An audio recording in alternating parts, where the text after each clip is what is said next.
Sorry, Councillor Knack, I couldn't quite get that. Wondering, it doesn't look like we just confirming that. No, not yet. We should be starting shortly. Thank you very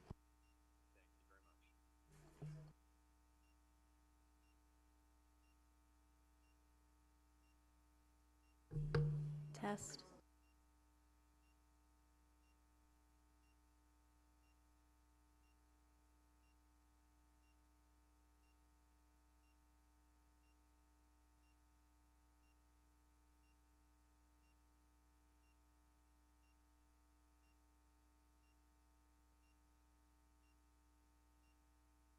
see Tim is wearing short sleeves today.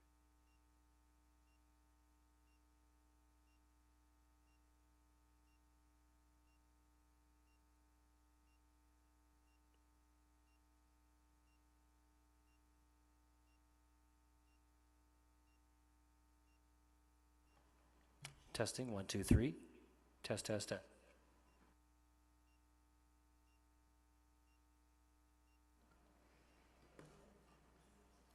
Testing, 1, 2, 3. Test, test, test. Yeah, we're just trying to find which unit's making noise here. Please hold. Testing, 1, 2, 3. Oh, we're good. Ready? Oh.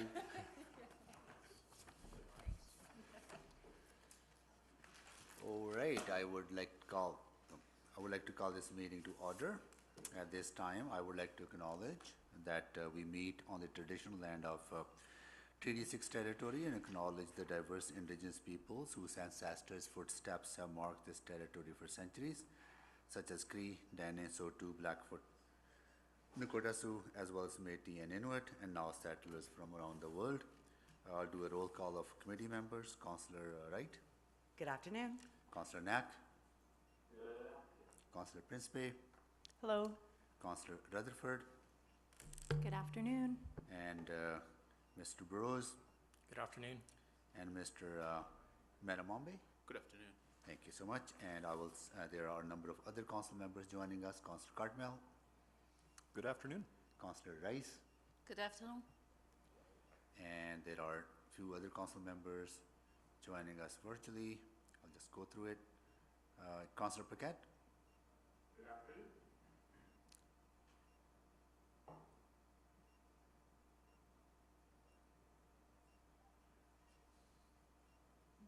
That's it. No. Good. Councillor already, he's on the committee. Yeah, yeah. Okay. Okay. Adoption of the agenda. Councillor Rutherford, do you want to move that or? Sure. Yeah. Sure. I move the adoption of the agenda so that the August 31st, 2022 Special Audit Committee meeting agenda be adopted with the following changes. The suspension of the rules, that the following sections of Council Procedure Bylaw 18155 be waived for the discussion of item 3.1, Facilitation Audit Committee Accountability Session, Verbal Report. 38, a councillor may only ask questions and speak once in relation to a single item for a maximum of 5 minutes each. And 43, that the chair must leave the chair to ask questions or speak on an item on the agenda for a council meeting. Okay. Any questions on the adoption of the agenda, colleagues? Seeing none, please vote.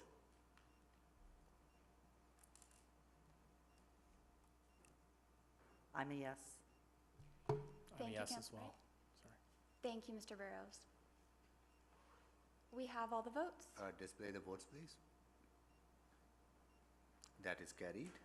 Any protocol items? I haven't got any notices, so select items for debate. There's only one item to select, so Councillor Wright, you want to select that? I'll select item 3.1, please. Okay. All right. Vote on the reports not selected for debate. None. Request to speak. We have none. Request for specific time on the agenda. None. And so we are into our first one and only item 3.1, Facilitated Audit Committee Accountability Session, Verbal Report. Okay. So who is leading the leading this, Madam Clerk? Our city auditor? All right, I wasn't expecting to lead, but I will lead, and I did. You're leading now. I pulled up the CAAF's main website, and their objective is that they're a not-for-profit organization dedicating to promoting and strengthening public sector performance auditing, oversight, and accountability in Canada and abroad. So I can read you that statement, but I want to share with you my experience with the CAAF. When I joined the Auditor General of Alberta, it had an international fellowship program in which we brought in students or staff members from the State Audit of Vietnam to learn performance auditing. And then I got an opportunity to travel abroad as part of a CAAF delegate to provide training and to help build capacity for performance auditing in Vietnam. And now I'm in the enviable position to kind of close the loop on the big things that the CAAF does, which is providing oversight workshops and ideas and information to enhance public sector accountability. So on the screen are some very familiar people. John Reed, who is the former CEO of the CAAF, now here as a consultant. Dr. Leslie Burns, who I had the pleasure of having a lovely beer in Vietnam in Hanoi one evening, who leads the oversight practice. And I'll leave it to Leslie and John to introduce the workshop, its purpose, and the different individuals who are here to support the delegation from CAAF. So a big thank you to them.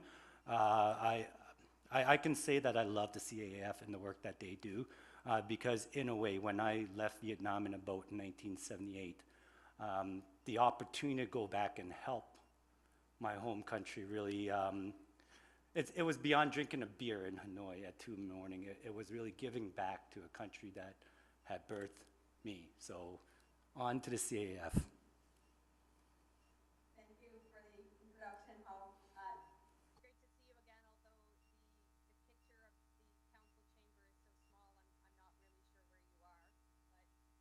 But it's a pleasure to be here in front of the Edmonton City Council, and a real honor that we are able to speak to you today about accountability and about your role. As Ho mentioned, our organization works on improving accountability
answer questions. So please feel free to interject. Chair, I'm not sure if it's your preference. It's probably best if you or somebody in the room is able to manage a speaking order, if that's okay? Yep, we can do that. Yep. We can't really see the counselors in the chamber. I guess since you're online, you may have difficulty too, but I'm sure that you have a way around that. Our workshop objective today is to support you. We've got that written on slide 4. Want to make your job easier. We know that you have a very wide portfolio. You're in the public eye. You're expected to be an expert on a lot of things all at once. It's not humanly possible. So we're going to do what we can today to give you hopefully a step forward, at least on this role on the audit committee. Before we get into that, I'm just hoping if the counselors in the room can give a very quick 1 to 2 minute overview of what drove you to get into municipal politics, or what you want to accomplish as a city councillor. And maybe we can just do that as a round table. Okay, that's 1 to 2 minutes, right? Please. Okay, well, who wants to set the trend? And maybe we'll just start with, doesn't matter whether you're a committee member or not. Well, maybe you'll start with Councillor Cardinal. Might need 1 to 2 days to answer that. My goal is to leave it better than I found it, frankly, and just to make ever continuous improvements, and I think the audit process is part of that. And the most rewarding part of this role for me is interaction with constituency, their groups in one-on-one, and being able to take their concerns, bring them here, and provide solutions to make an ever better city. So I firmly believe in that. I got into this because Brian Anderson told me to. So.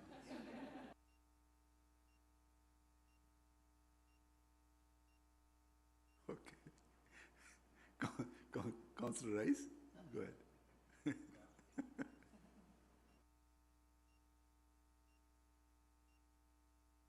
Is working? Right now. So this is a surprise question, but I'm happy to be asked. So I do believe auditing process is a really efficient way for our city to look at how we keep our spending accountability, and specifically and to respond to the public about the tax dollar we collected. And then I heard over and over from my constituents and Edmontonians as well, they don't mind to pay the tax, but they really care about the value of the tax dollars and the services they received. I think as a counselor, I think I have that piece in my role and how I can respond to that public expectation, and this auditing process will help me to do that. And for me this is my first term and to be the counselor, and then I really want to say this is a privilege to serve the people. So I do have the passion to serve people and the community. That is why I choose this to be my third career. Thank you. Okay, thank you, Councillor Rice. Councillor Principe. Thank you, Mr. Mayor. I chose to run simply because I know my community well. I love my community, and I wanted to represent my community. That's what really encouraged me to run, and I want to make sure that it'll be the best community and city it can be, so that my children can stay and prosper right here in Edmonton, and hopefully future grandchildren. Okay, thank you, Councillor Principe. Councillor Wright.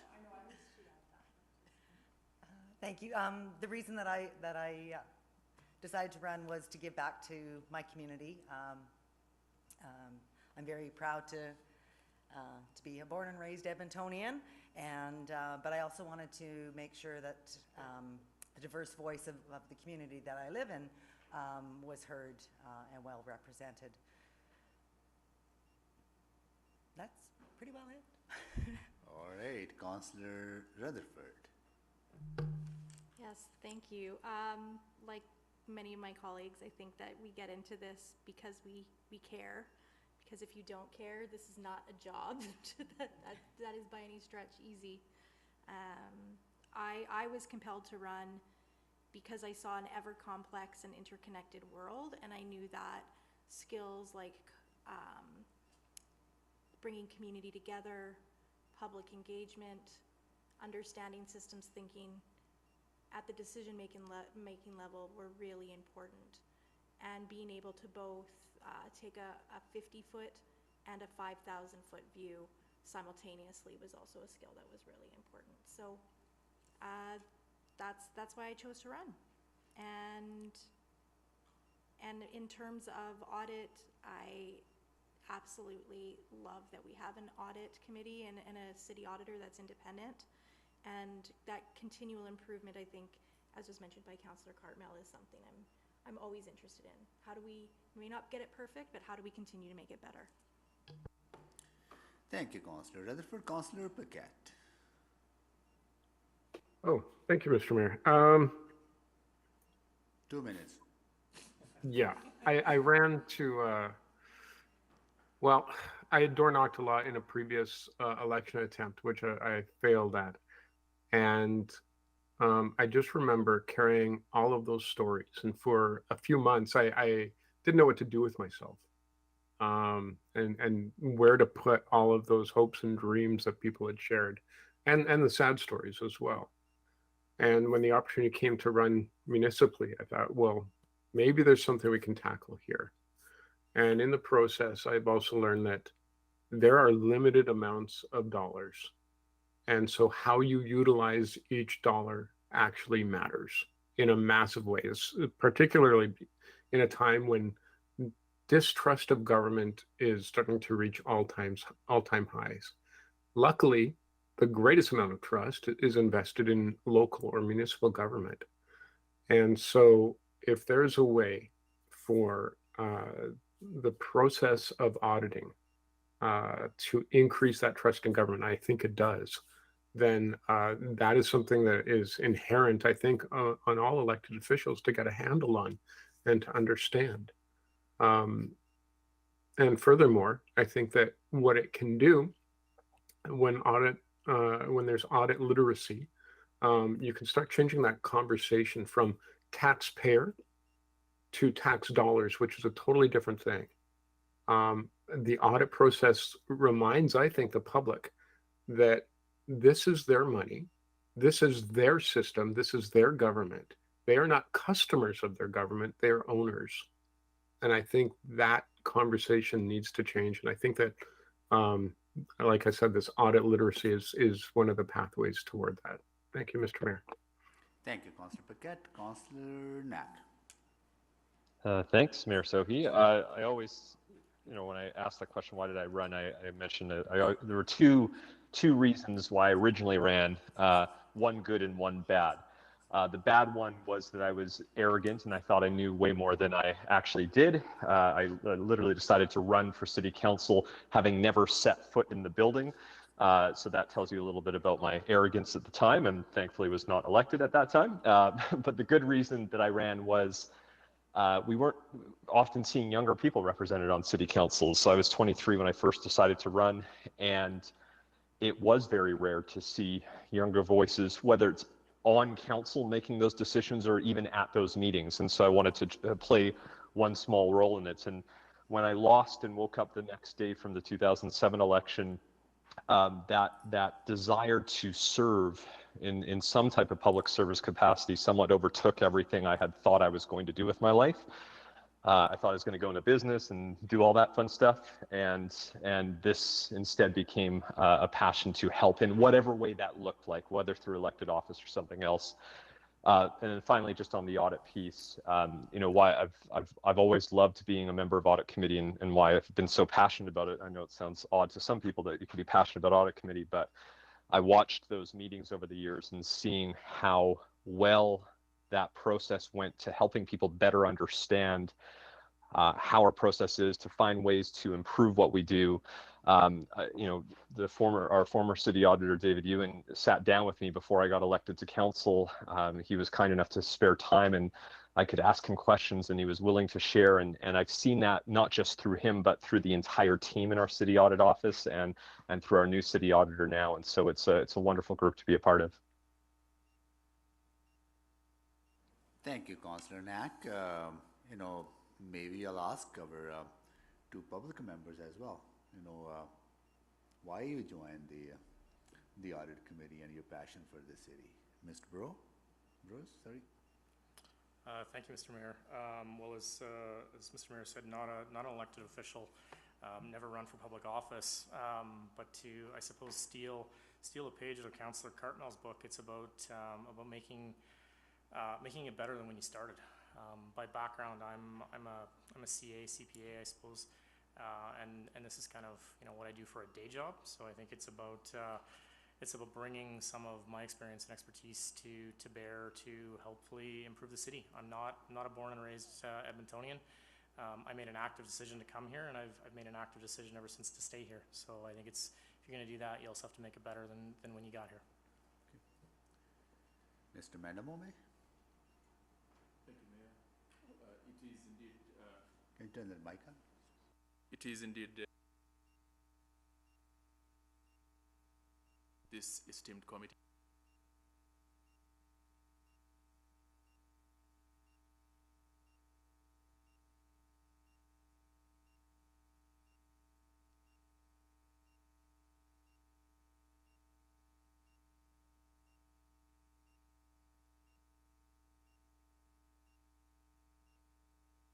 Thank you for that. Okay, so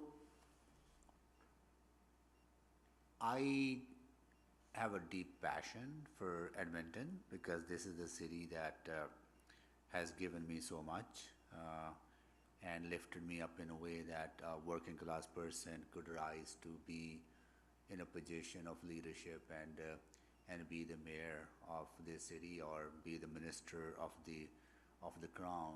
And it's such an honor, and my goal is that we need to continue to build a city that creates those opportunities for everyone, that we are all able to fully participate and live up to our fullest potential.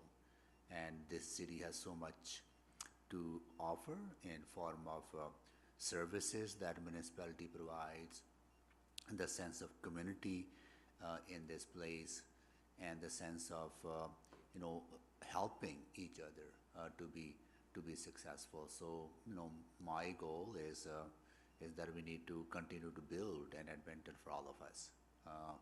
As far as the audit committee is concerned, it's a very important role.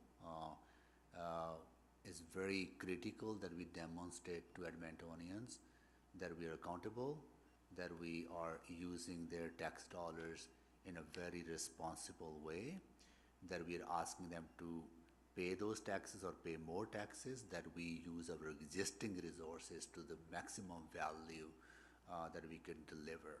And then we can justify that why we need more resources to continue to build the city. So this committee and the role of our city auditor is so fundamental in continue to have that faith in municipality and public institutions and continue to demonstrate the best value that we can deliver for the taxes that Edmontonians pay. Yeah. Excellent. Thank you. Thank you all for sharing that insight. It gives us a little bit more perspective on where you're at. And I do think that you are going to find audit to be very, very helpful. It is the best way of looking at how well that money is spent, at getting an inside perspective that is independent on any issues that may be there, so that you can make the changes necessary, work with management and implement the changes and the recommendations in the audit report, so that you have a well-functioning city, and that the services are delivered to your residents the way that you want them to be, in the way that they expect, so that they do build that trust in government. I'm going to hand it over first to John Reed to talk a little bit about the importance of oversight. So this is going to be slide 6, and then I will introduce David Christofferson with a little bit more detail to share some of his experience and his passion for oversight. John, thanks. All right. Thank you, Leslie, and good afternoon, everybody. And it's very encouraging to see counselors not even on the committee, on the audit committee, joining in today. That's quite impressive. And I feel like we've got a lot of members here who are kind of audit converts, so that's a good thing. And we want to make you oversight converts. And I started doing audits early in my career, but federally I joined the Office of the Auditor General in 1996. And I was working for a commissioner of the environment who had come in from the public service as an assistant. He was an assistant deputy minister, and he came in to the audit office. And after about a year and a half, I remember him saying to me, John, if I was still in the departments and I received an audit, I would agree to every recommendation, and then I would do absolutely nothing. Because in 1996, there was no effective oversight. The Public Accounts Committee, which is the equivalent to your committee federally, existed, but it was non-active. And, we learned some pretty hard lessons as auditors that come down to this. I learned this anyways. Audit without oversight is a waste of time. And so I'm hoping to convince you why your role in exercising oversight is so important to the complement of what your city auditor does. So in simple terms, what are we talking about? Oversight has many definitions. You could look it up. We've written papers on it, but for the purposes of our discussion, we're talking about over, above, and sight, not touch. You are an oversight committee. You're not a management committee. So keep that in mind, and it's about watchful care. The next bullet, please. This is an animated slide. And it was interesting, I read the mandate of this committee, and it made explicit reference to council's oversight responsibilities. And I think that's important because it was a recognition that council recognizes that it does have responsibilities for exercising oversight in many different aspects of city administration. But here we're talking largely about oversight in relation to the work of the audit, not just the city auditor, but your external auditor as well. Next slide, please. So this is a slide that I think kind of helps to illustrate the roles in what we call the system of accountability. And you're at the top, council. If we were in a province, that would be the provincial legislature. If we were in the federal government, that would be parliament. But your council, you authorize expenditures, you authorize plans, you develop policies, you enact bylaws, and you give the responsibility for implementing all of that to your administration or your city management. And in turn, they are accountable back to you for the use of those resources and the results that were achieved and all those things that you're accustomed to getting. So that's the accountability relationship that exists in any jurisdiction, the governing body and the administration. And then the auditor, in this case, it's called an auditor general, but in your case, it's a city auditor. The auditor serves the council by providing it with information it can use to hold the administration accountable for its performance and for the use of resources. Okay, so the auditor is not in the accountability relationship. The auditor serves the relationship by giving you the information you need to hold the administration accountable. Next slide has a few words that add a little bit on this. And we will be, obviously, this is still some concepts, but as we get through this, we have obviously a very detailed list of practices and activities that you should be undertaking as an audit committee in order to exercise oversight. Next slide, please. So why is oversight necessary? Well, I've kind of hinted at it, and it's the second bullet that's most important here. No matter how many audits the auditor does, management or the administration is simply not accountable to the auditor for performance. They're accountable to you as delegated on behalf of the council. And that is just such a hugely important notion of oversight, which puts a lot of responsibility on you as members to make sure, as it says in the third bullet here, what are you doing to exercise oversight? Because you are on the receiving end of audits on a pretty regular basis. So what are you doing? What are you responsible to do? It's to make sure that the administration fixes the problems, i.e. implements the recommendations, but more importantly, fixes the problems that led to those recommendations, and make sure that all of the policies and programs that are being implemented are being done so in accordance with council's wishes and intentions. So that's what your oversight role is. Now, we've got a lot of mechanics that will explain how you do that, but that's essentially what we're talking about when we're looking at oversight in relation to audit work. So next slide, please. So I think a lot of you have already kind of hinted at the benefits. You understand the role of your committee. I think a lot of you have placed some value on the city auditor, and you know, we know your auditor quite well, doing a lot of good work. So I could say to you, you know, oversight, it's not something you have an option to exercise as a council and as an audit committee. It's kind of part of the job. But there are a lot of benefits beyond just doing what is required. And many of these are listed here. A couple of you talked about the importance of you know, being able to communicate to your constituents that you are watching the use of their resources, and that you're ensuring that money is being spent not just efficiently and economically, but in the way it was intended to be spent. And that's something you get back from listening to your city auditor and absorbing the work that is done over months and years. Great ways to eliminate waste. Now, you also have the fraud and waste hotline, I think, in the city, which helps to feed into some of the contributions to efficiency and effectiveness. And you know, you're overseeing the entire function, not just the audits. And again, you know, making sure that there are improvements. And several of you talked about improvements, and you want to give back more to the city than you left. And again, I'll say, the risk is that if you do not hold the administration's feet to the fire and ensuring that they implement the recommendations, the risk is that all of the good information that the auditor has brought to your attention will just be wasted.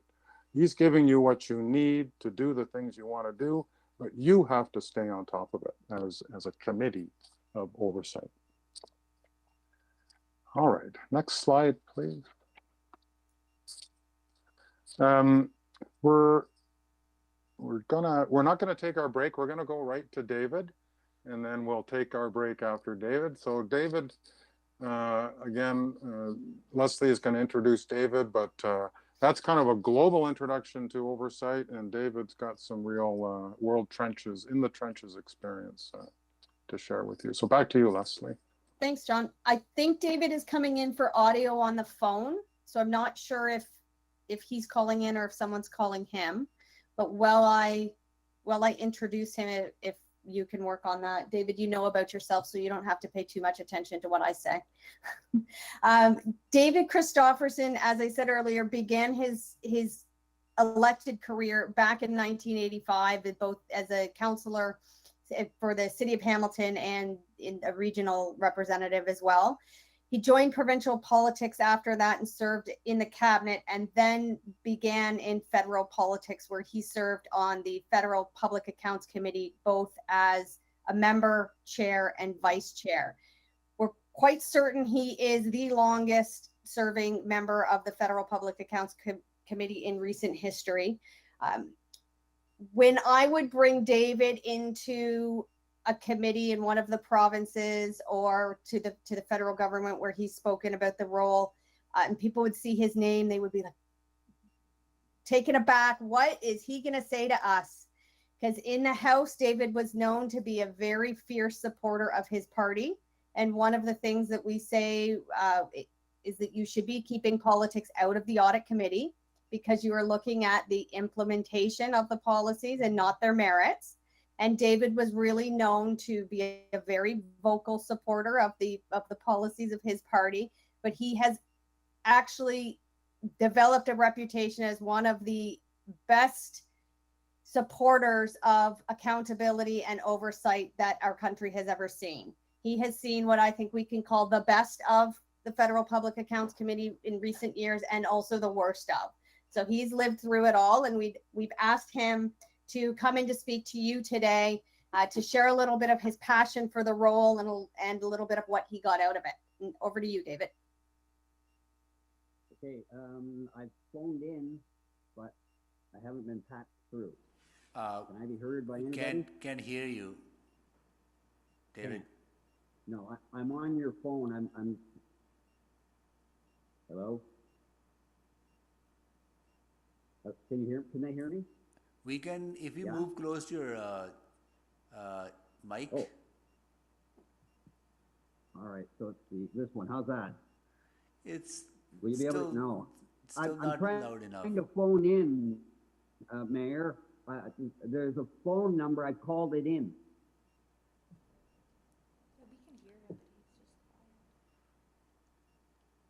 Yeah, can you try again? Maybe a little bit closer to the mic if you have a. Is Kim there, or Aaron rather? Aaron, can you see if you have a number for David? If I will re-email the call-in number for you right now. I've done it. I'm on hold. He's on hold. Yeah. So You I'm have not me sure on if hold. it was the correct number. It would have asked you to put in a PIN. I'm going to resend the information to you right now via email. Okay. Okay.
John, will they sort out the tech part? Do you want to start talking a little bit about what an audit is, and then once they get David on the phone, we can come back to David? I think that's a good idea. Yeah, let's do that. Thanks. So if you could just move the next slide, please, here. Say all about audits. Yeah, so obviously a lot of your work is connected to audits, not all of it. That is council's oversight is not just in relation to audit, but the audit committee's oversight responsibility is obviously a lot about audit. And I think several of you have already, demonstrated that you understand audit and you value audit. Maybe others of you are not quite as familiar. So this is just a little bit of a primer on the kind of audits that are coming to your attention. And just as a bit of a spoiler alert, I mean, I did know David, the prior city auditor. I do know Ho, and I can tell you your organization has always had a pretty strong reputation. The city auditor is pretty well known in Canada, has been quite active, I think, for almost 15, 20 years. So next, I'm getting I think I might be connected. Sounds like you are. Do we want to get back to David then? Okay, can you try? David? Yeah, testing 1, 2, 3. Absolutely, we can hear you very clearly. Go ahead. Well, as you recall, Mr. Mayor, it's never hard to hear me. Maybe not agree with me, but never hard to hear me. So I need to mute this because I'm getting feedback. Okay.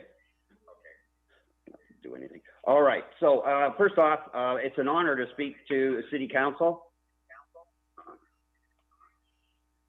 I'm getting feedback. Sorry. Anyway. Okay. And Mr. Mayor, great to see you again. Nice to see you as well. We served a number of years together in the federal house, and I always enjoy. I had the same thing not long ago with Kennedy Stewart in Vancouver, where I got a chance to link up with former colleagues. So it's great to see you there, Mayor, and I wish you all the best in your term and your leadership. As been mentioned, I started in politics an awfully long time ago, and when you fast forward a number of decades, what happens is that me as a New Democrat, I started clashing with the chair of the then chair of the Public Accounts Committee, who was one of your own, John Williams, former MP, I think from the Prince Albert area, but certainly an Alberta MP. And being as much a diehard conservative as I'm a diehard New Democrat, we started out seeing ourselves as kind of adversarial. At the end of the day, I recognized that John Williams in Canada was Mr. Public Accounts, and even on an international stage, John was highly respected and recognized as a leader, and he became my mentor. And he's the one that actually got me to drink the Kool-Aid. The Councillor Knack talked about how strange it might be to be passionate about auditing. John Williams, and now I try to do the same, and Leslie Burns does it, and John Reed does it. We're always trying to get people to drink, just try this Kool-Aid because it's really good. And the Kool-Aid is that auditing is critical. It only happens when you're nonpartisan and you have to work as a team. And that's a little more difficult in the federal provincial because you've got the built-in parties, but it is similar to the cities in that most committees that you go to, at least I did as a councillor, your primary responsibility is to represent the people that sent you there. So if there's an impact in your area, in your ward, that's your priority. It's your responsibility. And yet when you get into auditing, none of that counts anymore. We say federally and provincially, you leave your membership card at the door. Another thing we like to say is that public money has no party. So that ability to set aside your parochial ward interests and only look at the interest of the broader city, and I know we're supposed to always do that all the time, but come on. If there's something that's citywide and it's impacting your area in a negative way, you have that responsibility to speak up and represent them. If you don't, there is no one else. And so this is kind of the opposite of that. And what you got to get used to is going from an arena where you might be doing a lot of battling and then move into another arena where suddenly everybody's joining arms and singing Kumbaya. And that's the only way that the Public Accounts Committee will work the way it does. Now, I also want to say that my experience, and in total I was in elected office 35 years, every one of us makes a promise that we're going to do everything we can to keep taxes down, and we're going to make sure that we eliminate waste, and we're going to provide governance that is as efficient as it can possibly be. Nobody runs on a platform of elect me and I'll just happily waste your money. But having made that pledge, exactly what are you going to do? I mean, you can get up on principles and do a little bit of a rant now and then, or you can take a few shots at this and that, but how are you actually going to effectively have a direct impact on making sure the taxpayers of the city of Edmonton, that money's not wasted? How do you specifically get up every day and go to a certain point where you can do something about it? Well, the auditing committee, that's your place.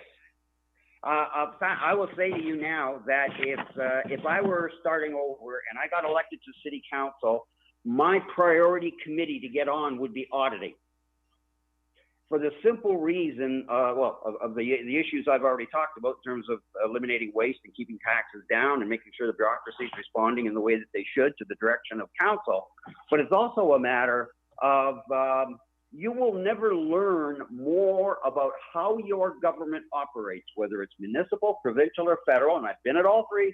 You'll never get a better roadmap as to exactly how does this work, the city work, than the audit reports.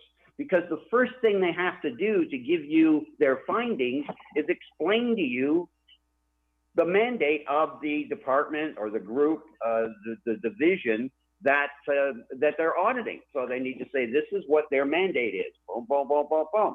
And so we went in and we analyzed this, this, and this, and you will find our findings here, here, here, here, here. And what that does is allow the auditor to present to you a whole PhD program in one document about how, and pick whatever subject you want. Every single subject, everything that happens in government has to go through the audit committee. I know more things that are of no use to anyone other than the use I put it for in my committee and for myself about how the minutia of government works federally than I could ever have hoped to have. And I would convince colleagues, I would tell new colleagues, please grab the report. If you want to learn how the health department works, read an audit report that went in and analyzed what exactly is happening in there. So that's where I would go. I see a huge benefit if you're new, but there's a big role for veterans. It's always, my experience is it's always best when you got a group of people where there's some that are absolutely brand new and are looking at this with fresh eyes versus those that have been around for a long time, know how the system has worked, and can provide some background explanation. When you put those two entities together, when you're analyzing something like an audit report, to me, you're going to get the best that you can possibly get. So a good mixture is a key part of it. Now, another beauty of being on the audit committee is by virtue of one report and a few recommendations from the auditor, maybe a couple more recommendations from the committee, literally millions of dollars can be saved. Even if it was just taking a catastrophe, a scandal, and tearing that apart and finding out what's it going to take to make sure that doesn't happen again. I know federally, we can leave meetings where we, if what we recommended and the auditors recommended is actually implemented, and as John said, an audit without oversight, pretty much of a waste, literally tens of millions of dollars are saved. Every person who spoke today, I think at least in one way or another, talked about providing the best government that they can. Eliminating waste and mistakes or bringing in better practices. This is where the rubber hits the road. This is real money. This is not some policy debate or a philosophical debate or an ideological debate. This is real money. We ponied up $5 million and we only got $2.5 million worth of benefit. Why? Who's responsible? And what do we do to make sure that doesn't happen again? And I defy anyone to tell me where you can go in politics where you can have that kind of a direct impact on ensuring that valuable taxpayers' dollars aren't wasted and that you're improving government. On a political, and I'll just say this, but on a political side, this is a gift from heaven. Because virtually all the arguments and all the things that are going to come up when you're up for re-election, you've got some ability to say you understand the situation, you can explain to them why there was a particular problem and how you were part of the solution and what that solution is going to be and how that's going to save taxpayers money. So I'm very much with Councillor Knack in two ways. He talked about, I loved it, he talked about the arrogance of running for city council and he'd never set foot inside City Hall. Okay, I'm not sure I can better that, but I think I can match it. When I got elected to City Council, I'd never heard of zoning. When they did the first briefing, I was on the planning committee. I had to stop them for a minute because my eyes bugged out. I went, wait a minute. We control what people can do on the land? That's ours, like no other government. We have that power. And I learned later that's arguably the biggest power that municipalities have in terms of zoning, because you can take a piece of land that's worth $10,000, and with one zoning change, that can be a $5 million piece of property. This is a big deal. And Councillor Knack, I had been in City Hall, not doing anything important, but I had been there. But when I landed at City Council, I had no idea about zoning, and yet it's one of the most important things. So I think we share a lot of similarities in terms of the arrogance and the passion. Because to me, after all decades in public life, everything I was ever involved in and cared about came back to that focal point of the audit and how you can change things, make real change. I want to just mention, and Mr. Mayor, this is more for maybe you or your staff or Councillor Knack or others who already have sort of sipped at the Kool-Aid. Leslie and I just returned from Ottawa, where we had our annual Canadian Council of Public Accounts Committees. And it's an umbrella organization, national organization, that has all the representatives from the provinces and territories who are on what you would call their audit committees, and the federal. And they come together once a year to review what's happening in the various jurisdictions, what are the best practices, and do these committees feel like they've been able to up their game over the last year? And if they have, how did they do that? And what are they looking for in the next year that they want to report back to us on something else that they're doing even better? And it allows us to bring in international speakers, to bring the auditors in, to work with the committees directly on training. So, and a little brag, a little Canadian brag, there are maybe 7 or 8, Leslie would know, 7 or 8 world umbrella regional world organizations that have these public accounts, and they've realized the benefit of getting together and sharing practices. No different than you go to FCM to talk to other councillors about how things work in their city and understand maybe there's something there to be learned, maybe there's a good practice. So there are now about 8 to 10 of these in the world. We were the first. And in terms of auditing, our auditors and our auditing world and our accounting, we are among the best in the world. And in terms of oversight, we fight with Australia to be the silver winners, because the gold standard is still the United Kingdom, just because they've been doing it for a few hundred years. And so the reason I'm raising this right now is, and I could get myself in trouble with some of those people who are elected to that council, because I'm not anymore, but I jotted down, I went, what about the Canadian Council of Municipal Audit Committees? And maybe the way to start that is to ask for observer status at a CCPAC, Canadian Council of Public Accounts Committees. Ask for observer status so you can maybe send the chair, try to keep the cost down, send the chair. Next year it's in Yukon. And observe what's going there and make it, talk to the leadership. And is there a role for a municipal entity within CCPAC, or does it make sense for the municipalities to start their own? And I'm seeing, given the hook for time. I leave that with you. Another seed for the future is FCM.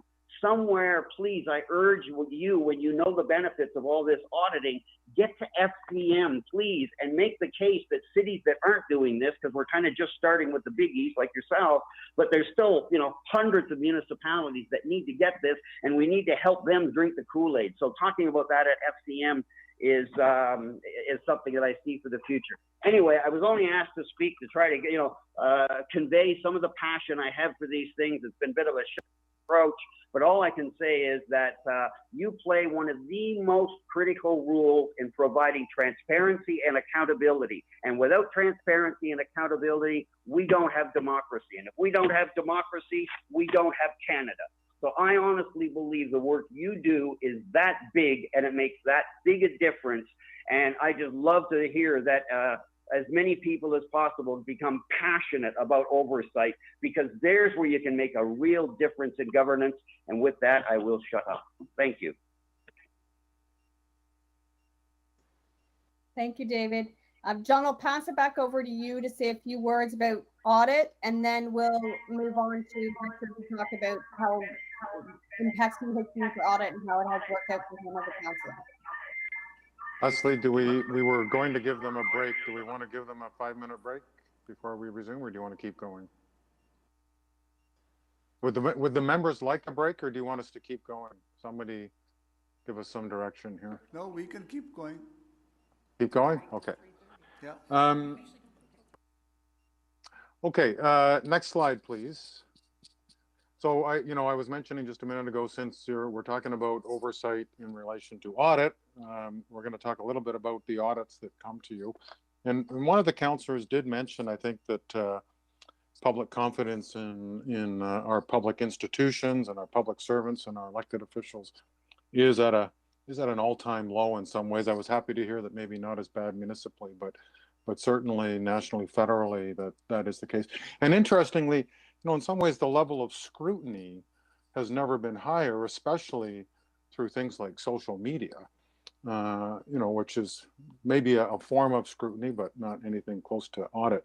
But I think, amidst all of that, low public confidence and lots of scrutiny, public sector auditing continues to be dominant throughout the world at every level in Canada and globally as well. And it's for the reasons you've already said, that it gives you information, insight about your programs. You can tell your constituents when things are well run.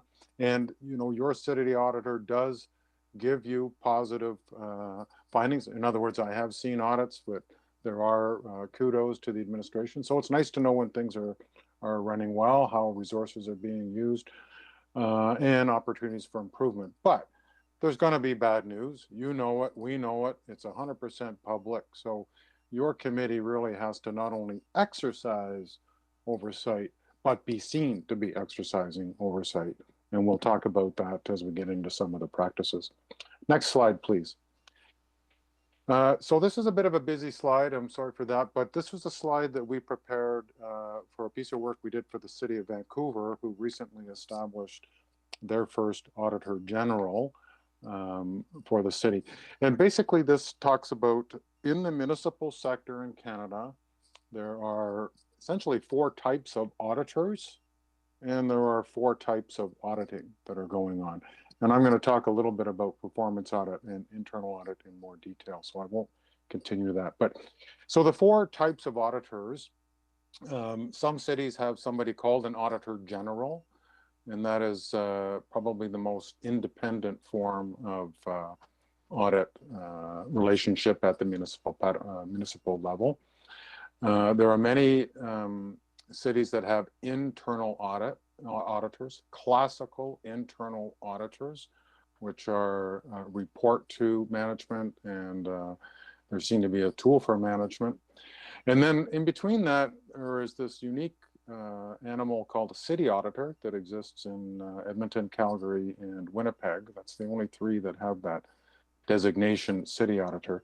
And very unique model, and I'll talk about some of the uniqueness, but it's kind of in between an AG and an internal auditor, because the audit work is all public. Your work as an audit committee is all public, and that's not always the case in a classic internal audit organization. And then you have the private sector firms, and they are the ones that do the financial statement audits. And I think one of the public members on the committee did say he was a CPA, so I'm sure you're all quite familiar with financial statement auditing, which we're not going to talk about in this session, but we could. But financial statement audits, is a measure of how well the statements represent the financial condition of the organization and whether they conform with auditing and accounting standards and principles. So, that work is done, it's reported to this committee, and you need to exercise oversight of that as well. Even if the opinion is clean, sometimes there are observations and notes that the auditors make that might have to do with financial management, financial reporting. So there are things to oversee in relation to financial statement audits as well. And then other than performance audit and internal audit, we have this thing called compliance audit, which in some jurisdictions is a standalone practice, but in most cases, issues of compliance with laws, with bylaws, with policies, with administrative orders, with codes of conduct, with all these things, tends to be built into either internal or performance audits. So let's talk about performance audits. Next slide, please. Performance audits are practiced mainly at the federal and provincial levels in Canada. And the three big buzzwords here, when you look at the definition of a performance audit, are those that are shown in red. And that's economy, efficiency, and effectiveness. And the interesting thing is that performance audits historically were called value for money audits. And I believe in the city, in Edmonton, the city auditor still refers to his audits as value for money audits. So essentially you have performance audits coming to you as the audit committee. Economy, so the buzzwords economy is about getting the best for resources, right? So this is often used in procurements and acquisitions. Did we get the best value for the contract value? Efficiency is about the use of resources, and effectiveness is about the achievement of results. Was the effect of the program achieved? So you will see audits coming to you that will maybe use these three words or a combination of those words, but that essentially is what's happening in the domain of performance audit. And you really, in a simple way is the program we're looking at working well? Is it doing what it's supposed to do? Is the money being managed well? And are they achieving the results that they were meant to achieve? And all of the performance audit domain is governed by the Chartered Professional Accountants of Canada, CPA. So the next slide, please. Internal audit, classic internal audit, and again, you're not classic internal audit. Classic internal audit, the auditor reports to management, and management uses that information to improve their own processes. The three big buzzwords in internal audit are risk management, internal controls, and governance. So the internal audit standards require the auditor to comment whether the organization is essentially managing the effectiveness of its risk management, its internal controls, and governance. Internal audits tend to be less independent. They do report to a line manager, and in many jurisdictions, the audit work is not public. So there's no opportunity for public scrutiny, and there may or may not even be an audit committee, although there's probably one for financial statement audits. And all of this is governed by an organization called the Institute of Internal Auditors. And if you want to know what the three lines of defense are, I'm sure Mr. Quach can go into a lot of detail about how that fits inside the city of Edmonton. So again, performance audit, internal audit. Next slide, please. And the city auditor, at least my take, and Mr. Quach might have a different view on this, but I think there's a little bit of a hybrid between the organization, because I've seen reference to value for money, and I've seen the efficiency, economy, effectiveness words, but I've also seen reports commenting on risk, controls, and governance. So all of that said, every audit coming to you is probably going to be unique. They're not all going to look at the same things.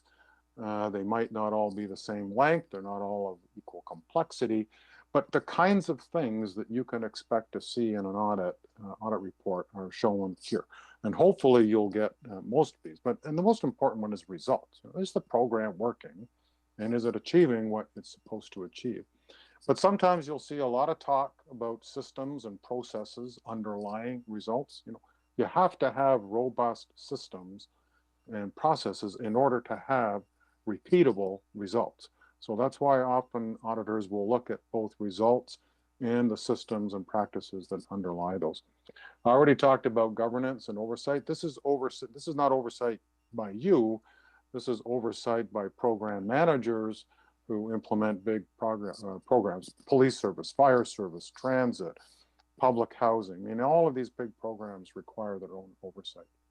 Risk management and compliance, I think I've already talked about. So chances are, on any given audit, you're going to see some of these things in there, but not necessarily all of them. Next slide, please.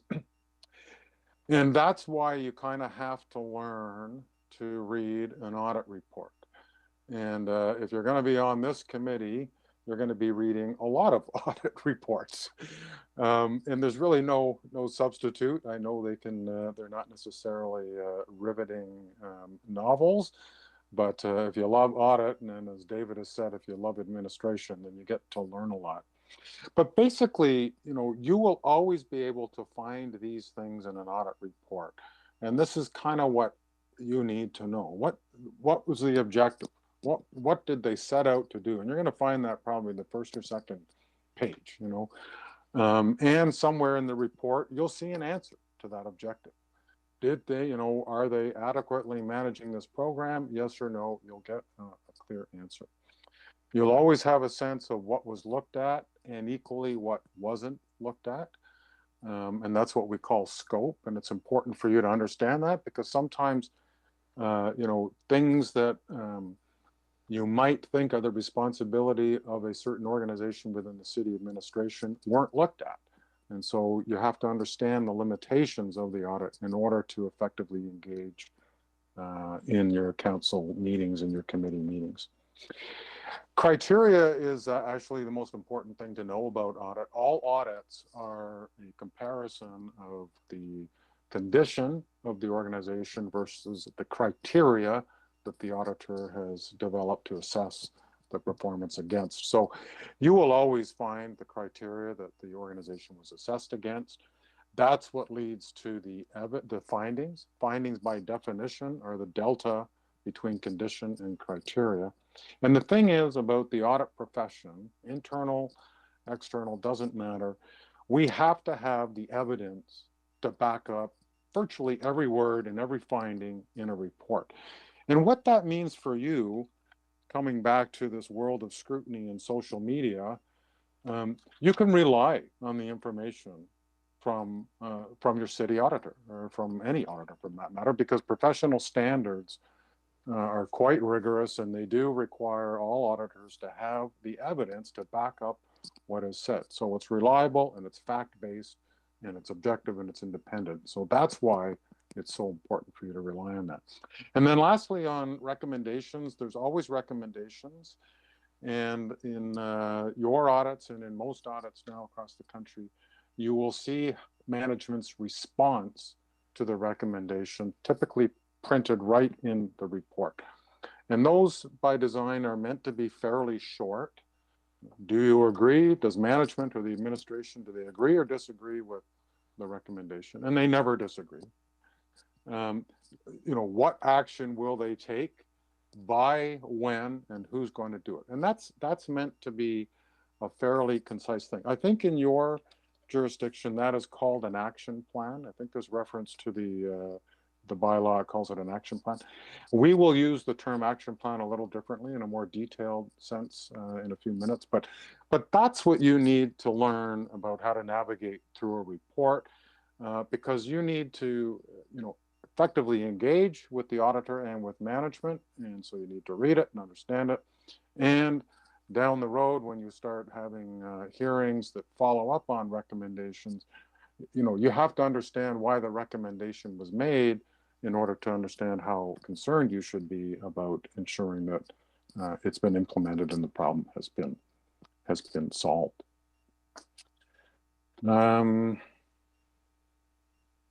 Yeah, okay, 2 more slides, and then we're going to turn it over to Richard. So that's about audit. Now, and this is a bit of a segue to Richard, because I know Richard is going to be talking about the relationships that you as audit committee members have to have. And, David said this, and I think Leslie said it, and I'll say it again. The audit committee is unlike any other committee that you're on. And the nature of the work is different, and therefore the nature of the relationships that you have with management and with the auditor are unique to that task and to oversight. And I'm imagining that on a regular basis, you as counselors have a fair amount of interaction with the administration. You're on different committees. You probably contribute to program development, and then all of a sudden you're on an audit committee, and people that you normally have a nice positive relationship with all of a sudden you are there to oversee their work and to hold their feet to the fire. So it does require you to adopt a mindset that on this committee, you have a role to play, and that role does impact how you relate to both the auditor and the management. Now, the relationship with the auditor is fairly easy because he or she is providing you with lots of reports, not just on audits, you're getting follow-up reports, you're getting annual reports. So you're well informed, and when you receive the reports of the auditor, obviously there are some questions you can have to understand his report and probe and so on. But largely, you know, then your role takes over and the more important relationship becomes yours with management. Again, if you think of that diagram now, you know, the relationship with management becomes different. So if you can just flip up the next slide, please. And this will be, I'll be turning this over to Richard in a minute, but you know, there's no standardized way to define the relationship that the audit committee should have with management.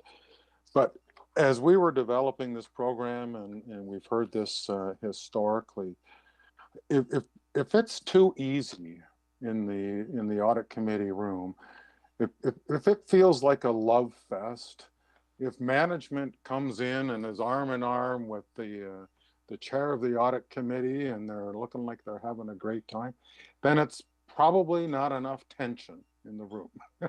and the word tension here was a bit deliberate because, again, it's not about being blaming them or defending or attacking, but your role is to hold them to account. You've just had an auditor come to you and say, something's going wrong.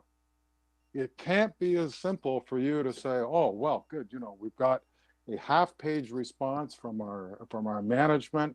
We've got an auditor that's gonna keep us informed on progress. I think we can just kind of rubber stamp this one and let's get on to the next order of business.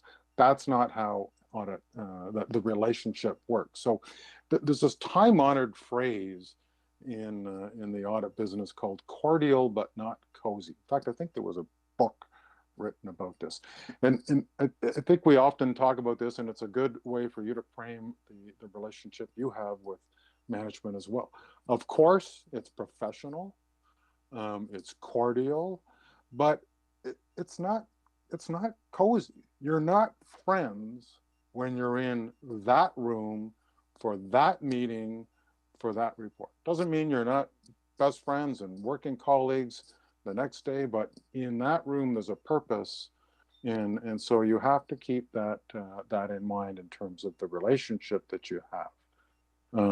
And if you're not challenging, questioning, probing, and pushing, then I think you're probably just being a bit too cozy and not really exercising as much. But that's easy to say. I mean, this is your relationship. You know, this is from the outside, but I think that's what you guys have to manage. And I think this is a great segue to Richard, who not only helped write this program, but is back in the trenches as a chair. And Leslie, I'll let you introduce Richard. Thanks, John. Welcome, Richard. I just want to say that we first met Richard on the recommendation of the former city auditor in the city of Calgary, Kathy Palmer, and she recommended that we get in touch with Richard when we were developing this program because she saw him as a very active member of his committee, and she said he also asked very, very interesting questions. So we were like, that's the kind of people we want to bring in to help us develop this program and to bring their perspective. And Richard continues to be able to exercise his passion for financial accountability, and he's back as a member of the audit committee. So he is in his third term as counselor. He took a 4-year hiatus and he came back, and now he's actually serving as chair. So he likes this stuff. I hope most of you do, and from the introduction, it actually sounds like you do. But Richard's here to share a little bit about his experience with audit, both as a member of the committee and as chair, and how some positive experience with audit and how that's really worked for him, to give a little bit of illustration. Thanks. Over to you, Richard. Thank you very much, Leslie. Can everybody hear me okay? Perfect, thank you. I just wanted to pick up some juicy low-hanging fruit that John just put out there, because I recently took a course about coziness and cordiality, and it was taught by the Institute of Corporate Directors, and they actually quantify the number of times you should go golfing with your external auditor, how often you should go to each other's homes for supper, how often you should be going out to have coffee with them on a quarterly basis, perhaps in the case of the external auditor. So I think that's an area that it's a little minutia, but I think it's a really important one because it's practical advice about how to manage these relationships. And it gets even trickier with your general manager for planning. You really want to audit his department one day and then be seeking favors from him the next as a councillor. So it becomes a very tricky political process, which I think everybody in the city council chambers, both in Calgary and Edmonton, learned very quickly. Thank you for the opportunity to share experiences. I'm going to read a fair bit of this, and then am I allowed to take questions afterwards? Is that how it works? Thank you. Frankly, I think I can't believe all the speakers that have been in front of me. I feel like I'm just going to add a little color commentary to what has been very substantial content. I have a 5-minute presentation that will start with a fun risk management anecdote, then offer some recent noteworthy Calgary internal audit results and observations about complex relationships. I got to say also in response to Dave's comments, personally, I too am convinced that service on audit committee is the best way to learn how our city administration works and therefore enable us as councillors to effectively serve the community. A few years ago, the audit committee determined that 12 civic partners, typically our larger operations requiring significant municipal funding, such as social agencies, housing services, should have more evolved risk management policies.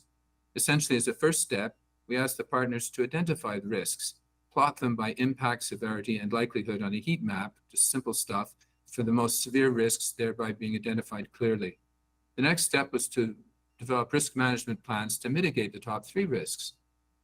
More than a year later, our highly regarded Calgary Public Library CEO took me aside to say that they were, frankly, annoyed by the risk management instructions from the audit committee, me, as the chair signing off on those nasty letters we sent out, but went through the time-consuming process anyway.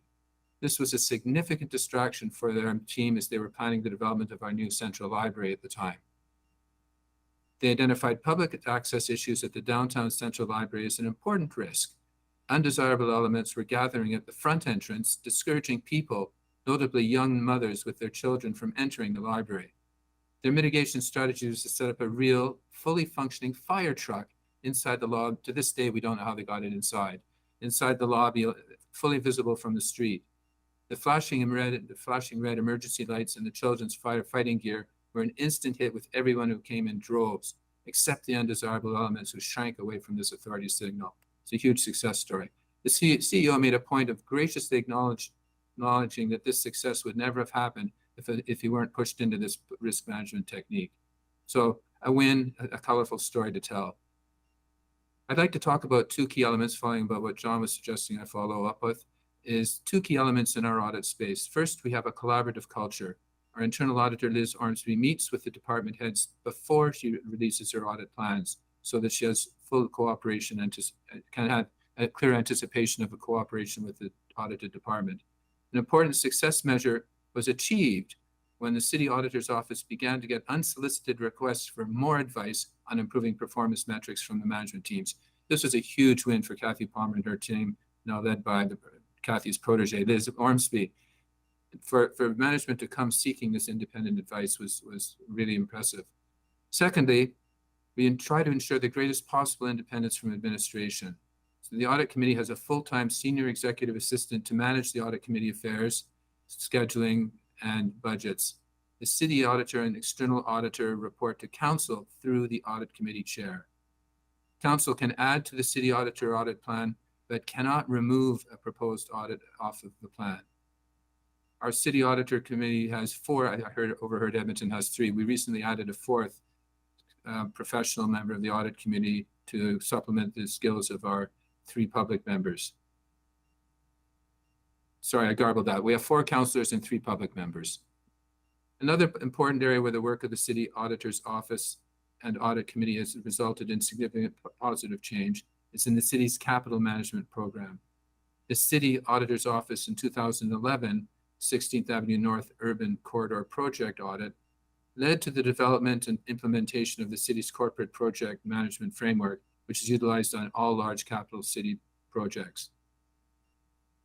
The City Auditor's Office in 2016, the Rocky Ridge Recreation Facility construction audit, identified an absence of measures and tools to appropriately mitigate risks to schedule, cost, and quality, which led to the incorporation of performance measures in the corporate project management framework. That was a headline item in the newspaper. The City Auditor's Office and Audit Committee collectively supported effective and efficient processes, controls, governance, and risk management at the city through providing and receiving positive assurance on city services. A recent example is the City Auditor's Office 2022 Transportation Infrastructure on West 17th Avenue Main Street construction project audit, which identified the processes that were generally designed and operating effectively to mitigate risks related to project schedule, cost, and quality. Good management practices, good project management practices were applied to the project as a baseline budget, and schedule dates were established, cost estimates were refined, and a cost savings analysis was completed, and annual schedules for 2020 and 21 construction seasons were developed. This is valuable positive assurance as the construction project is one of a series of construction projects being managed by the same team using the same methodology. Finally, another recent example of the City Auditor's audit of acquisition is another example of another successful audit was the 2021 audit of acquisitions and goods of services under the state of local emergency. We're all familiar with SOL, with floods and fires lately. The audit concluded that the SOL procurement processes implemented by Supply Management and Calgary Emergency Management Agency supported the timely acquisition of SOL goods and services and were designed and operating effectively to mitigate key risks. Being on the front lines of that experience in 2013 during our flood, for example, we figured out within 12 hours of the flood commencing that we better start keeping track of the expenses, which were mounting very quickly into the tens of millions of dollars. Processes to manage that exercise now are firmly in place. This audit provided council via Audit Committee with the assurance that city purchases are managed effectively and cost effectively, and there are appropriate processes to mitigate the risk of waste and or wrongdoing, both of which heightened risk during disruptions to regular operations such as a SOL. That's it for today. Anything else people would like to continue discussion, I'd love to have that discussion with my peers in Edmonton.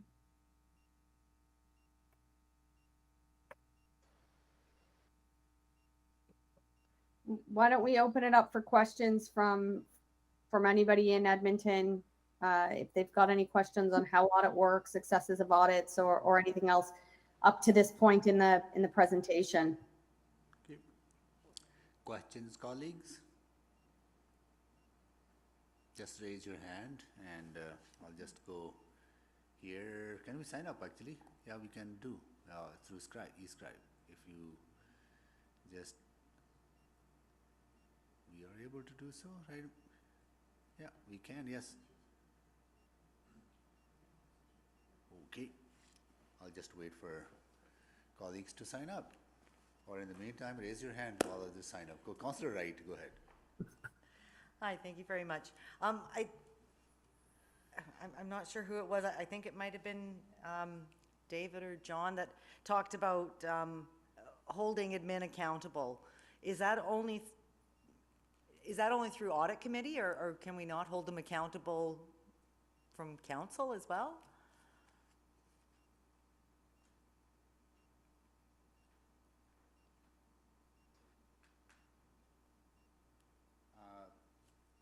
You're in mute, John. Okay, I'm not sure if it was Richard who spoke to that, but I think the Audit Committee, obviously the name suggests, tends to be focused on audit, financial audit, and the city audits, and I think other elements that the city auditor includes in his annual report. Honestly, I don't know what other mechanisms you would have for holding the administration accountable, but I imagine there's an entire process around budgeting and the operational planning and budgeting that also provides opportunities for oversight. But I don't honestly know much about the situation there. But interesting, Richard, maybe you just comment because I think it's probably the same bylaw where there's reference to council's oversight responsibilities as distinct from the audit committees, and maybe you can comment on that. Yeah, thank you. I would like to. Great question, Joanne, because it's been asked before a few times at this end as well. I think that the key difference, then I'll come to your point, John, if I may, is that on the floor of council, we can ask a question about why on earth did we conduct that project? It seems to have gone sideways. What happened?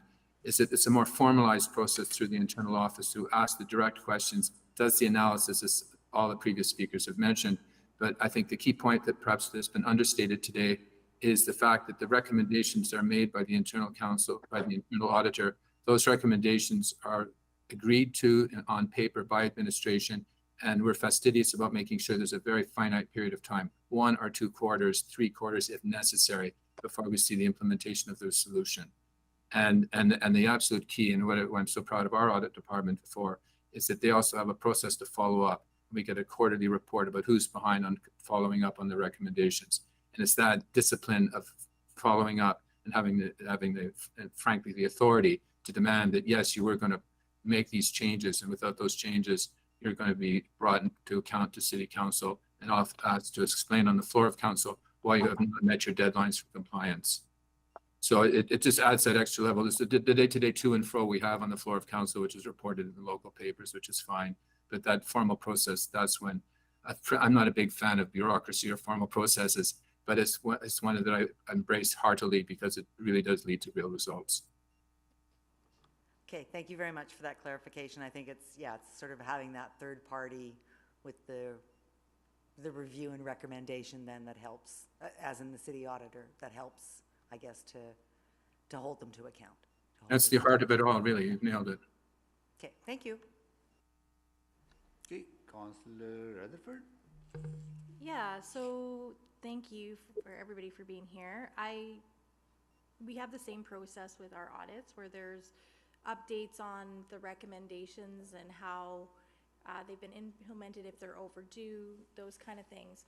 But one thing that I struggle with is, okay, so you checked the box, you did this thing. How do we know that actually created the difference in that we wanted to see from that audit? Do you know what I'm saying? Like, I feel like that's what I always miss. So should we as audit committee, or how does Calgary function? When you get those quarterly reports, do you ask those questions? Because I don't think we're really asking those questions. You might ask why it's delayed. We don't ask about results achieved. Do you find that Calgary does that a lot? Like, about that kind of more not just quantitative, but qualitative side of the implementation? I'd like to say the answer is yes. Of course, we're very good about doing that. The answer is there's probably always room for improvement. And that's probably the most honest answer I can give. I'll lean back to the answer I offered Councillor Wright. The idea that we have a process which the auditor runs that follows up and makes sure recommendations are followed. And it is embarrassing for a senior manager or general manager of the department to come forward and say, no, we haven't been able to follow up on those recommendations. There have been, I can think of 2 or 3 occasions where that's happened, and somehow the recommendations start to get implemented a little more quickly. Okay, that helps. And then I think it was, can I ask questions of Mr. Reid?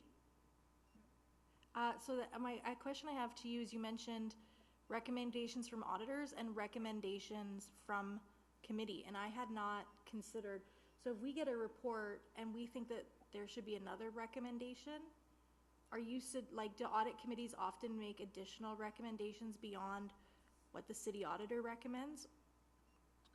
Well, I'm going to let Leslie. Leslie's going to be answering this coming up, but the quick answer is, it's a good practice for an oversight body, not simply to monitor implementation of the AG recommendations, but depending on the nature of the subject matter, go beyond and make additional recommendations.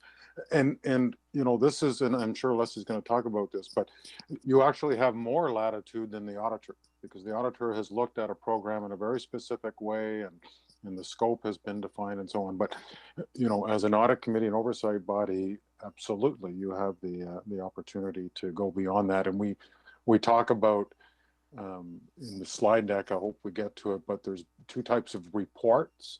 that are considered good practices for audit committees. One is an activity report. You know, what did you do? When did you do it?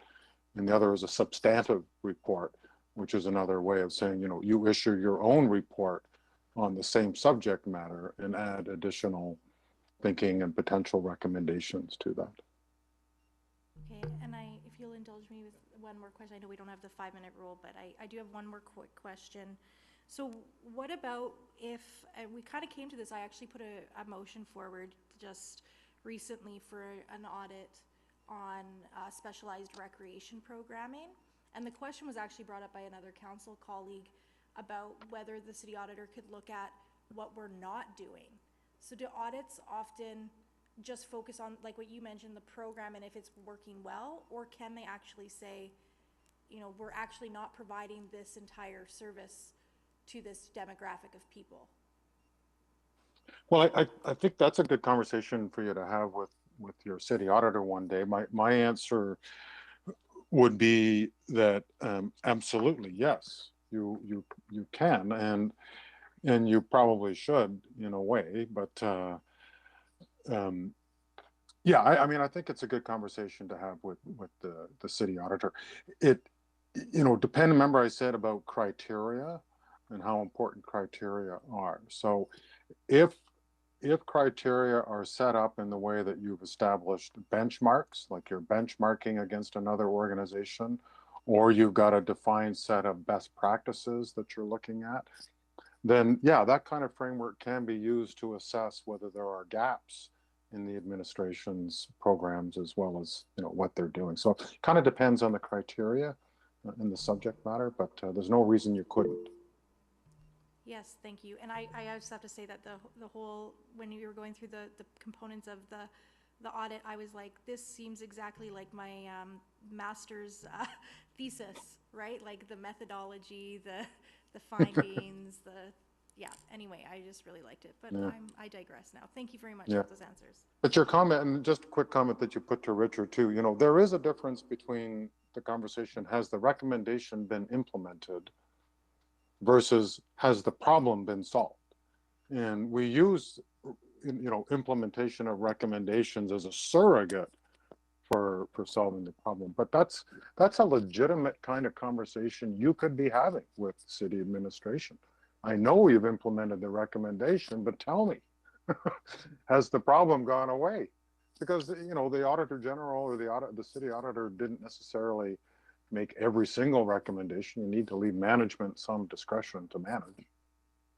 Sorry, we got to keep rolling, I'm sure, Leslie. Yeah, may I just jump in on that, John? A great point. If I could just piggyback on a point you made earlier as well. Recently, there's somebody in town who's using, I think, audit to weaponize his opposition to a program of the city. And so the internal discussion is it the role of audit to challenge a city council policy? And that is not the role of audit, in our opinion. It's light years away from what it should be. So what the earlier question was, just edging towards that. Is there a gap? Is there something else should be done? In my limited understanding of this space, it's purely a council decision, which can't be challenged. Only council can do that. So to try and backdoor it through an internal audit process or something else is odious, and we're all over it. Yeah, fair enough. Thank you. Yeah, If I may supplement real quick, there is a danger in making very specific directive recommendations because you might be considered to be assuming the responsibilities of management. So I wouldn't say an audit would say, thou shall have this type of programming in terms of specialized recreational programming, but we will look at the underlying processes and systems that support that decision.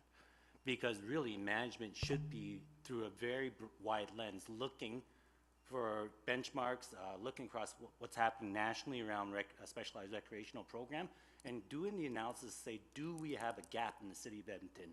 And that should inform management's decision of, wow, we have these two areas that we need to cater to. Now let's go look at implementing it.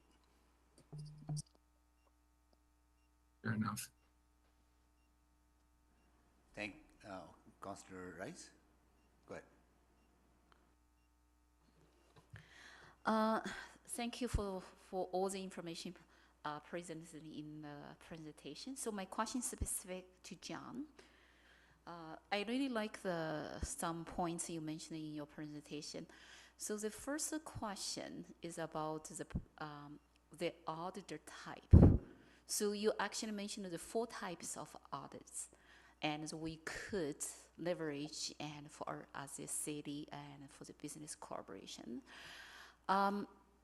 First one, performance audit. Performance audit, you mentioned the 3 factors and what kind of economy and efficiency and effectiveness. So where is that relevance piece to fit in? And because it's my understanding, and then when we provide the public programs and the services, is really important to ensure our services and programs are relevant and to the scope of the core responsibilities.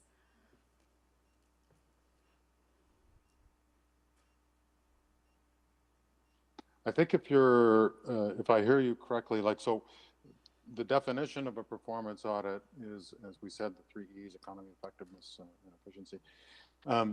But how the city auditor chooses the topics to be looked at, you know, how he chooses the audit topics, I think that's probably where issues of relevance and materiality come in. So, you know, there's no shortage of programs that can be audited.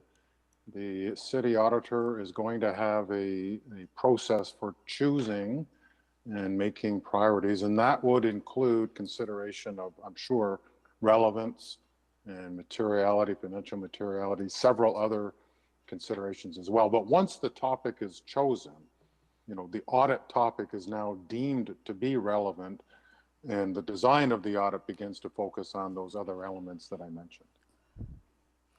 So as a counselor, and specifically new counselor, and I'm a little bit struggling and try to figure out that strategic connection and between the relevance piece to the auditor work plan and then to our city. And the reason for me to say that, and specifically, is about the prioritizing and in our budget deliberation. And because that relevance piece auditing results will inform us for us to set the priorities for our city, and specifically during budget discussion. So that is why I'm a little bit struggling trying to figure out here how we make that connection and then to really guide us to set the priorities and for our city. I think maybe I saw our auditor may have something to add. Oh, yeah. Thank goodness. Yeah, exactly. So if I may say, relevancy is, it's some science, but it's also an art form. So if I take you back to October, when you're all hitting the trails and having platforms and really thinking about what's most important to Edmontonians, the issues that came out of the election that came to mind, that informed the audit plan for this year, were homelessness, which we completed. We got an audit on the Valley Line LRT, which was a big deal back then and still a big deal now. I highlight permitting inspection, in which, you know, various stakeholders in the community are frustrated, and that's a report that's coming out in October. So you'll also note that in this fall, I'll be meeting with you individually again in the fall, including the public members. And my question to you always is, where's risk? Where do you see risk? What's important to Edmontonians? And I'm gonna have a list of about 100 different topics. We scan the environment for topics too. So if you think about, if you scanned the environment 2 or 3 years ago, what were the 2 big issues that are out there in industry? Cybersecurity, which we're doing an audit on. The other issue is ESG topics becoming more relevant. So this year, you betcha, ESG is going to hit our audit plan. So it's a collective of all these inputs that helps feed an audit plan that is most relevant. Somebody asked me the other day, what keeps you awake at night, Ho? And I say, you know what? Not doing the audits that are most important to council and Edmontonians, because that makes me irrelevant. You know, you can get somebody else to do an audit that is much more important than what I think is important. You know what, in a way, that really worries me. So we go through a very robust planning. We reach out to you, we reach out to administration, we scan the environment We bring it all together and we say what's important. And materiality in this world is not just dollars. It's not a $1.8 billion LRT program. It potentially could be a small dollar program with high risk. So if I take myself back to the Office of the Auditor General days, one of the audits in which I was a co-principal on was really the special report on the Premier's, on Premier Alison Redford. And one piece of that was really the use of government aircraft. That was maybe a $30 or $40 million program in a $40 billion budget, but it had such high political sensitivity and complexity that it became material. So I don't have a solid answer. I can explain to you a process, but at the end of the day, it is an art form to bring it together into a cohesive audit plan. Okay, thank you for that. And so I would like to finish my next question using my time here, and I don't want to spend too much time. So looking forward to the opportunity to discussing with you and for our next year audit work plan. And so my next question specifically, maybe like the Rachel and from Calgary and as a counselor and may help answer this question as well, is about how when we set up the auditing work plan or even set that auditing process, what is specific methodology we used, and then is a combination of the four types of the audit, and then based on say FA, or is just some specific approach and we are using based on our own city's situation and to choose certain type of audit and to move forward for that? All I can say, it took me 8 years to get to the point where I could ask questions like that, so you're ahead of us. I think the safest answer is that it's, as John and others have pointed out, it's a bit of an art form, and there's no right or wrong answer to it. I, for one, can play the crass politician and look for value for money all day long, but and in fact, it leads to the discussion of, can you offer me evidence that this report is going to lead to a $25 million saving next year? These are answers that the Internal Audit Department is manifestly ill-equipped to do, and nor professionally capable of doing it, because they can't anticipate all the intangibles and uncontrollable variables that will dictate what those results will be. So, go ahead. Sorry, I just wanted to add that I mean, we have a few good practices that we want to get into here, but when auditors are looking to develop their work plan, they are also relying on the standards that they use. So it's important that in that work plan development, different standards allow for different levels, different feedback from different people. I know auditors are always very interested in hearing the concerns of their counselors, but also ultimately that work plan and the direction of that work plan should be the decision of the auditor and the audit office, because they're the professionals in that area, and that can help to reduce that the political nature of it. And what we prefer to focus on, what we need to focus on when we're looking at audit and we're looking at oversight, is the implementation of the programs and of the policies, and not those merits. And the merits of the policy is definitely, to go back to Councillor Wright's original question, definitely one of those things that you can be looking at the accountability of when you're in your committee as a whole. I think what I'll do in the interest of time is I'll skip at this point down to slide 27, and you'll have access to the deck. Slide 27 gives us a view on a guide that we wrote with input from a number of municipal level auditors of all different kinds, city auditors, auditor generals, internal auditors, as well as counselors in those systems.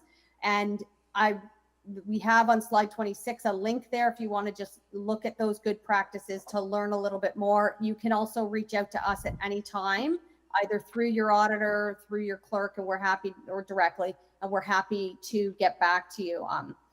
We develop these good practices drawing on some of the other orders of government as well. And we wanted to touch on 3 of them in a little bit more detail today. So that's dedicating time to the audit report on its work, and getting action plans and updates from management. So I think we can skip ahead now to slide 32, jumping ahead. And then we should have a couple of minutes left at the very end for any additional questions that you have. I just want to say thank you for bringing that point out. That is actually my focus. I try to look at it from policy perspective, how this more relevant for our decision-making process. And so instead of the merits. Okay, thank you. Thank you. So could we bring up slide 32? And there are actually 12 good practices that that are included in the framework that the foundation has developed. And we're just going to cherry pick on a few of them. And while that's coming up, so I mentioned earlier that in your reports, your city auditor reports, and in many jurisdictions, you often have a management response to the recommendation, which, you know, is do they agree or disagree? What action will they take and by when? And I think in your jurisdiction, that actually could be referred to as an action plan. But when we talk about an action plan, we're talking about another level of detail that breaks down a large undertaking in its constituent parts. And let me give you an example of why that's important. You just received an audit, or not maybe just, but you received an audit on IT process ownership. Large audit. And one of the recommendations in there is very, very complex, very large, with a completion date of June 2024. So almost 2 years away. Now you are going to be getting some updates on the recommendations from the city auditor, but that's not even due for 2 years. So the concept of an action plan as a good practice is that you request from management a much more detailed accounting of how they are and when they are actually going to implement that recommendation. If any of you know anything about project management, you know that projects have to be broken down into individual steps, and they have to occur in a certain sequence, and they have to be assigned to people and so on. So when you think of a massive recommendation like the one that's in IT process ownership, I think, you know, the good practices that you require from management to break it down and to tell you the individual milestones that are going to happen over the next 2 years. And then you request status updates. And so this is the essence of your role in oversight. You're not relying on the city auditor now. This is your relationship with management. And so the concept of an action plan is simply a much more detailed project plan than you're getting. Now, not all audits are the same. Not all recommendations are the same. Some are simple, some are complex, some are near term, some are long term. So you have to decide where you put your effort. But this is one of the practices that I think is highlighted in the package because it is so pivotal for you to get that information so that you can, in subsequent meetings and hearings, ask management to give you confidence that they are on track, and if not, why not? So I think that's one of the keys. We still don't have the slide up here, Leslie. I don't know if you want me to keep going or if you wanted to talk about the other two topics. No, go ahead. I'm seeing slide 32. Which slide? Oh, I'm sorry. Okay, all I've got is the special audit committee agenda. I guess maybe it hasn't refreshed. Okay. Yeah, I think you've lost the window because I am seeing the action plan. Okay, very good. Next Okay. one is the slide that's the request for action plan, which would be a sample they could ask for. And so I think we can go to slide 34, which is tracking implementation of audit recommendations. Key important issue when it comes to making follow-up easier for the committee. Yeah. Okay, sorry, I can't see what else is on there. But action plans, status updates, and meetings, and this is when you do the probing questions, especially when things are going off the rails. So that's one of the practices. I think taking the time to look at all the audit reports.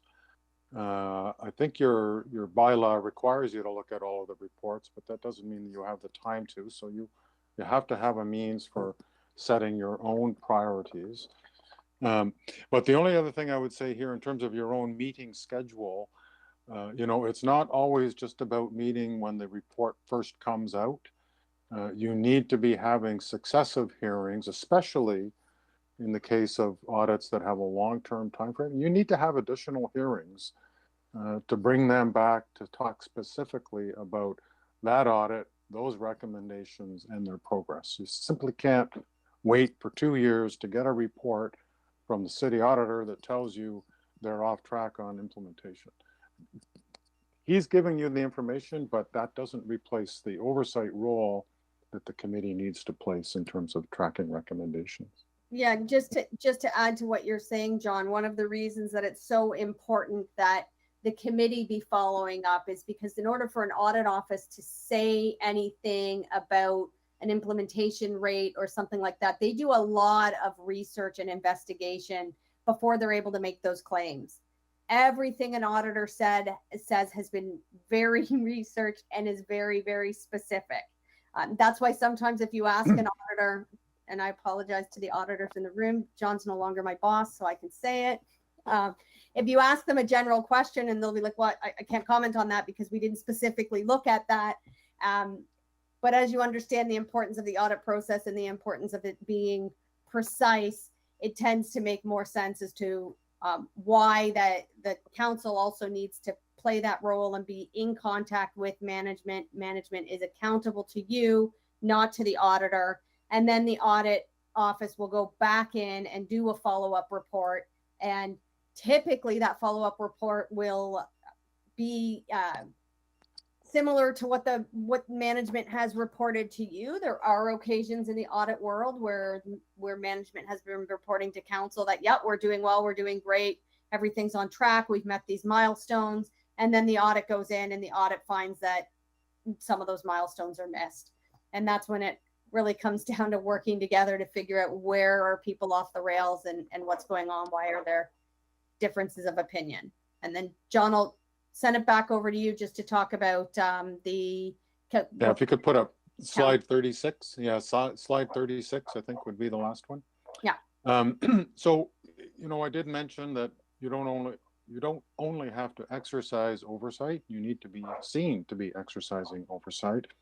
And so some committees will produce their own annual report. Actually, your city auditor produces an annual report.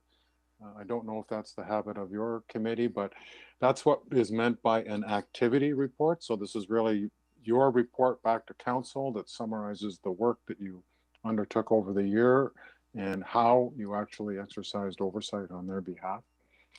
And then the other type of report we talked about in the questions there, what the foundation refers to as a substantive report.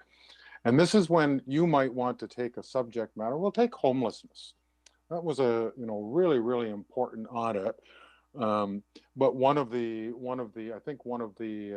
agencies responsible for homelessness was not subject to audit in that particular case. So that might be an example where your committee might want to engage in hearings and discussions beyond the audit report, possibly making your own recommendations to council, including, as we talked about earlier, things that might not be currently done, right?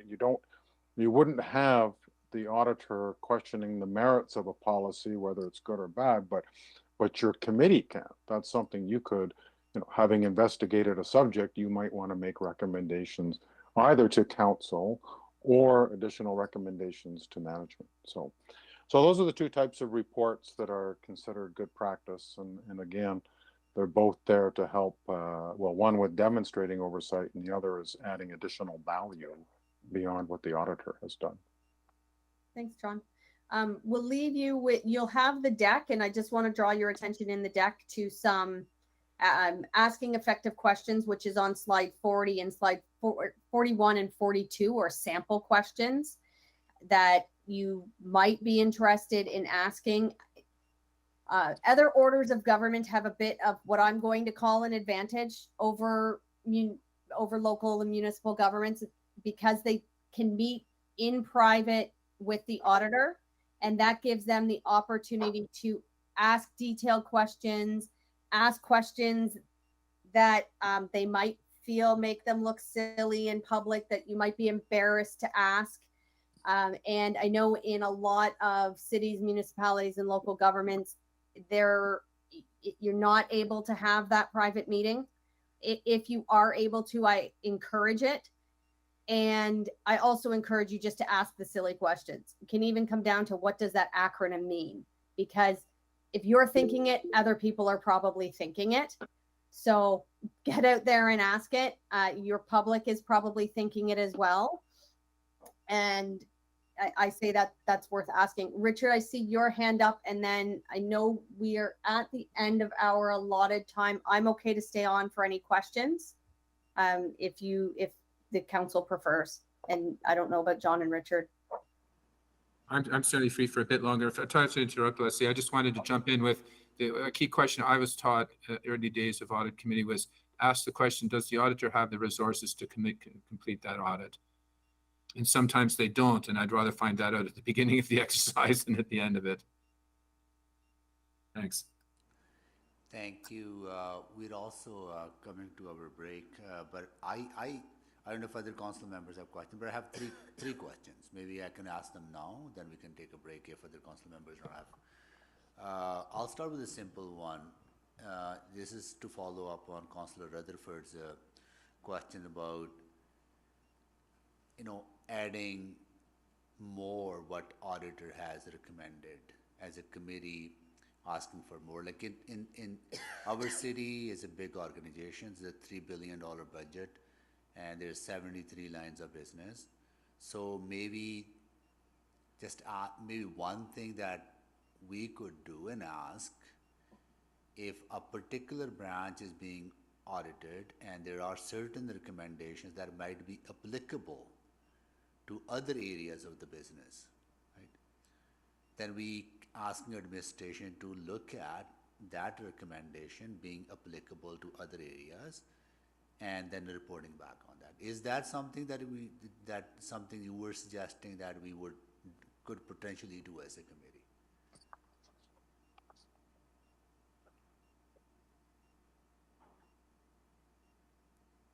Because I'm not sure who that's.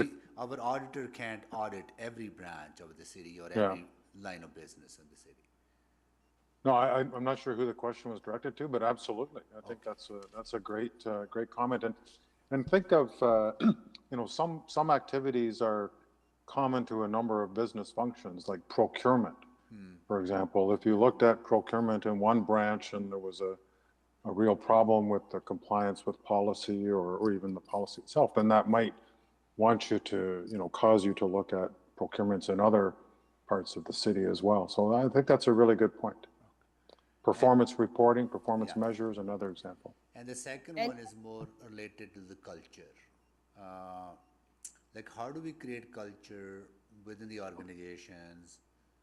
I think our culture is progressive, is responsive, but that an audit is not seen as a threatening or defensive, it's more as a welcome, it's an opportunity for improvement. And same is questions from council members. Like if we are asking tough questions and they're not seen as being, that we don't, just tone matters how we ask those questions, but they should not be seen as somehow there should not be defensiveness to those questions, is what I'm saying. There should be a culture of openness, embracing those questions as that is our role to ask those questions, and is administration's role to answer those questions, but also see those as an opportunity to be improving the process. Thank you. Good to see you, Mayor and Sophie. It's Richard. It's been a while since Stampede. I'd like to jump in and say Brian Pincott is, I think, credited with about 15 years ago now establishing a culture where we deliberately avoided the name and shame circumstances. And I think, to put it bluntly and frankly, just avoiding that badness got us to a good place. And now we're reinforcing that practice. And some of the things you mentioned in a disciplined way, we're all very sensitive to the fact that when the audit team arrives unannounced somewhere, which it doesn't do, but if it started doing that, and all of a sudden the desk drawers are being locked and we can't have access to the information, I think that's a failure on the part of the audit process. So we think we are far further ahead by having a collaborative environment and put tremendous resources into ensuring that continues and endures. I think that culture exists here as well, right? It does. Getting better, but they just continue to look for that opportunity for improvement. I think it's by treating people professionally. Okay. And the tone from the top on that is very important. And if you're pitching it, we even hear some jurisdictions use a mandate statement at the beginning of an audit committee meeting where they say, here is the purpose of this committee, the purpose of audit, and this is why we're gathered here together. So your tone, as you've just said, your tone and how you ask questions and saying, let's use these audits as we're working in collaboration to improve the services for the people of our city. I think that's going to go a long way towards achieving the goal you're setting out to do. And I'm glad you used the word professional, because I think that's how you have to look on this. Oversight is a professional activity. It's not a personal activity, it's a professional activity. And everybody, the administration, the council, and the auditors, you all have an interest, and the same interest, in having an effective oversight process so that you can stand up at any given time and say, we're on top of this. Good news or bad news, we're on top of it. And that's what, is the most important thing. So that culture, I think, Leslie's right. It really depends on the consistency of the committee and how it maintains that professional role. Could I just take that a step further, John, and so directly on point? So at the same corporate director's presentation we had on cordiality, the fellow that was conducting the interview had recently been named head of SNC Lavalin to help unwind the legal challenges and preserve that company's existence. It's an existential issue. And the hands went up when he announced his role at SNC Lavalin. What on earth happened? And his answer was remarkable. He said, the process worked. And what do you mean the audit process worked? He said it was a whistleblower that blew the whistle. That person to this day has 24-hour security, but it was a process working. So professionalism and process perhaps hand in hand. Okay. My third question is a more complicated one. Maybe there are best practices in your experience, like as we interact with a number of external agencies that we provide funding to, whether those are created by council, whether they're created by legislation or provincial level. So libraries come to mind, our our marketing agency, Explore Edmonton, comes to mind, police service comes to mind, which is governed under a provincial legislation. But we provide a big chunk of money to those organizations where we have no direct auditing ability. And any best practices that you can share with us, maybe not today, maybe share some information with us that how we can improve those relationships and how that culture of openness can be created, that is okay for their auditor to work with our auditor, or our auditor to go in and ask some questions about their auditor or their business. So that we can demonstrate to citizens, that residents who expect us to have some ability to make sure the resources are used effectively. So if you have any best practices, we'd love to learn a little bit more about them. Okay, good. Thank you. Appreciate it. Yeah, we'll take a break. We'll be back maybe 3:40, 45, 55. But that was only for this presentation. There's a further discussion if we desire to, right? In closing, if I can just say thank you very much for your time. I would be a very confident taxpayer if I lived in the city of Edmonton.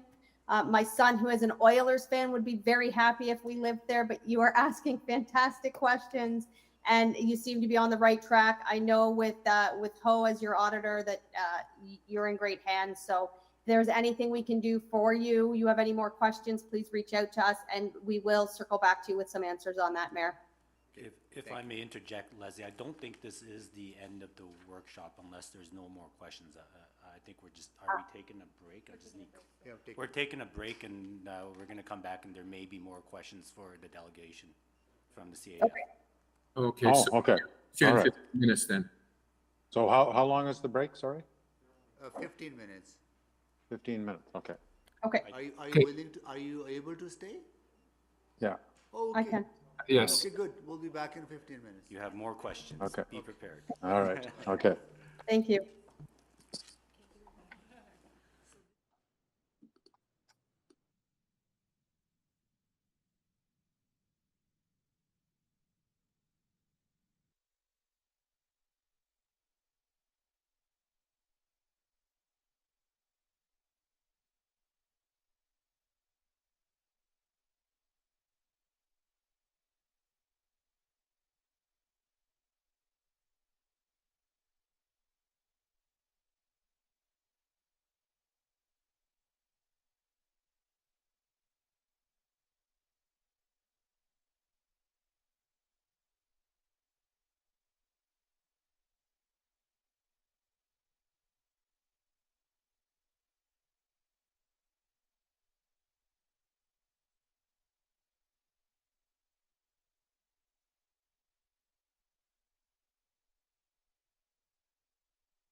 are back in our meeting. Do I need to do the roll call? Maybe, will be a good idea. If we could just wait about a minute. A We minute? just need to get our tech back up and running. Okay, So- our recess is extended by 1 minute.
We are good to go, Mr. Mayor.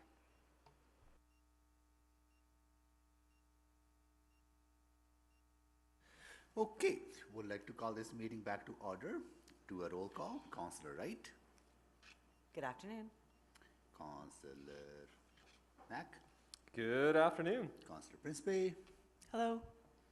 Councillor Rutherford, probably join us shortly. Mr. Bro is here. I'm Yes, here. and- Yeah, and Mr. Meta Mombe is here. Good afternoon, yeah. And I will see, and Councillor Rice is here, Good afternoon. and Councillor Paquette is here, right, Councillor Paquette? Hello. And that's it for now. Okay, questions, colleagues? Questions to our guests? Councillor Knack? Thanks, Mayor Sohi, and just thanks everyone for your time today. It's interesting, even after 9 years, it's good to still learn, and that's the point of doing these. It's not just for folks who are brand new to this. I've really been enjoying this conversation, so thanks And for. move close, Mike. Oh, thanks for enlightening me on this. So the one main question I still have that I wanted to ask, over the years we have talked about the acceptance of recommendations by administration, and I think we have a pretty good track record of our administration accepting all recommendations from the city auditor, and I think that has developed over time because our audit office is so well respected. They've done such amazing work, and so it would be hard for, I think, city administration to reject a recommendation. But I do want to ask if that is healthy. You know, should there be a time where management says no? Should we be pushing on that a little bit more, or what's your feeling on that? Because I can't think of it. Well, there hasn't been a time in my 9 years where there's ever been a recommendation not accepted by management. And again, I think that's due to the great work of the audit team. But would love your thoughts on that.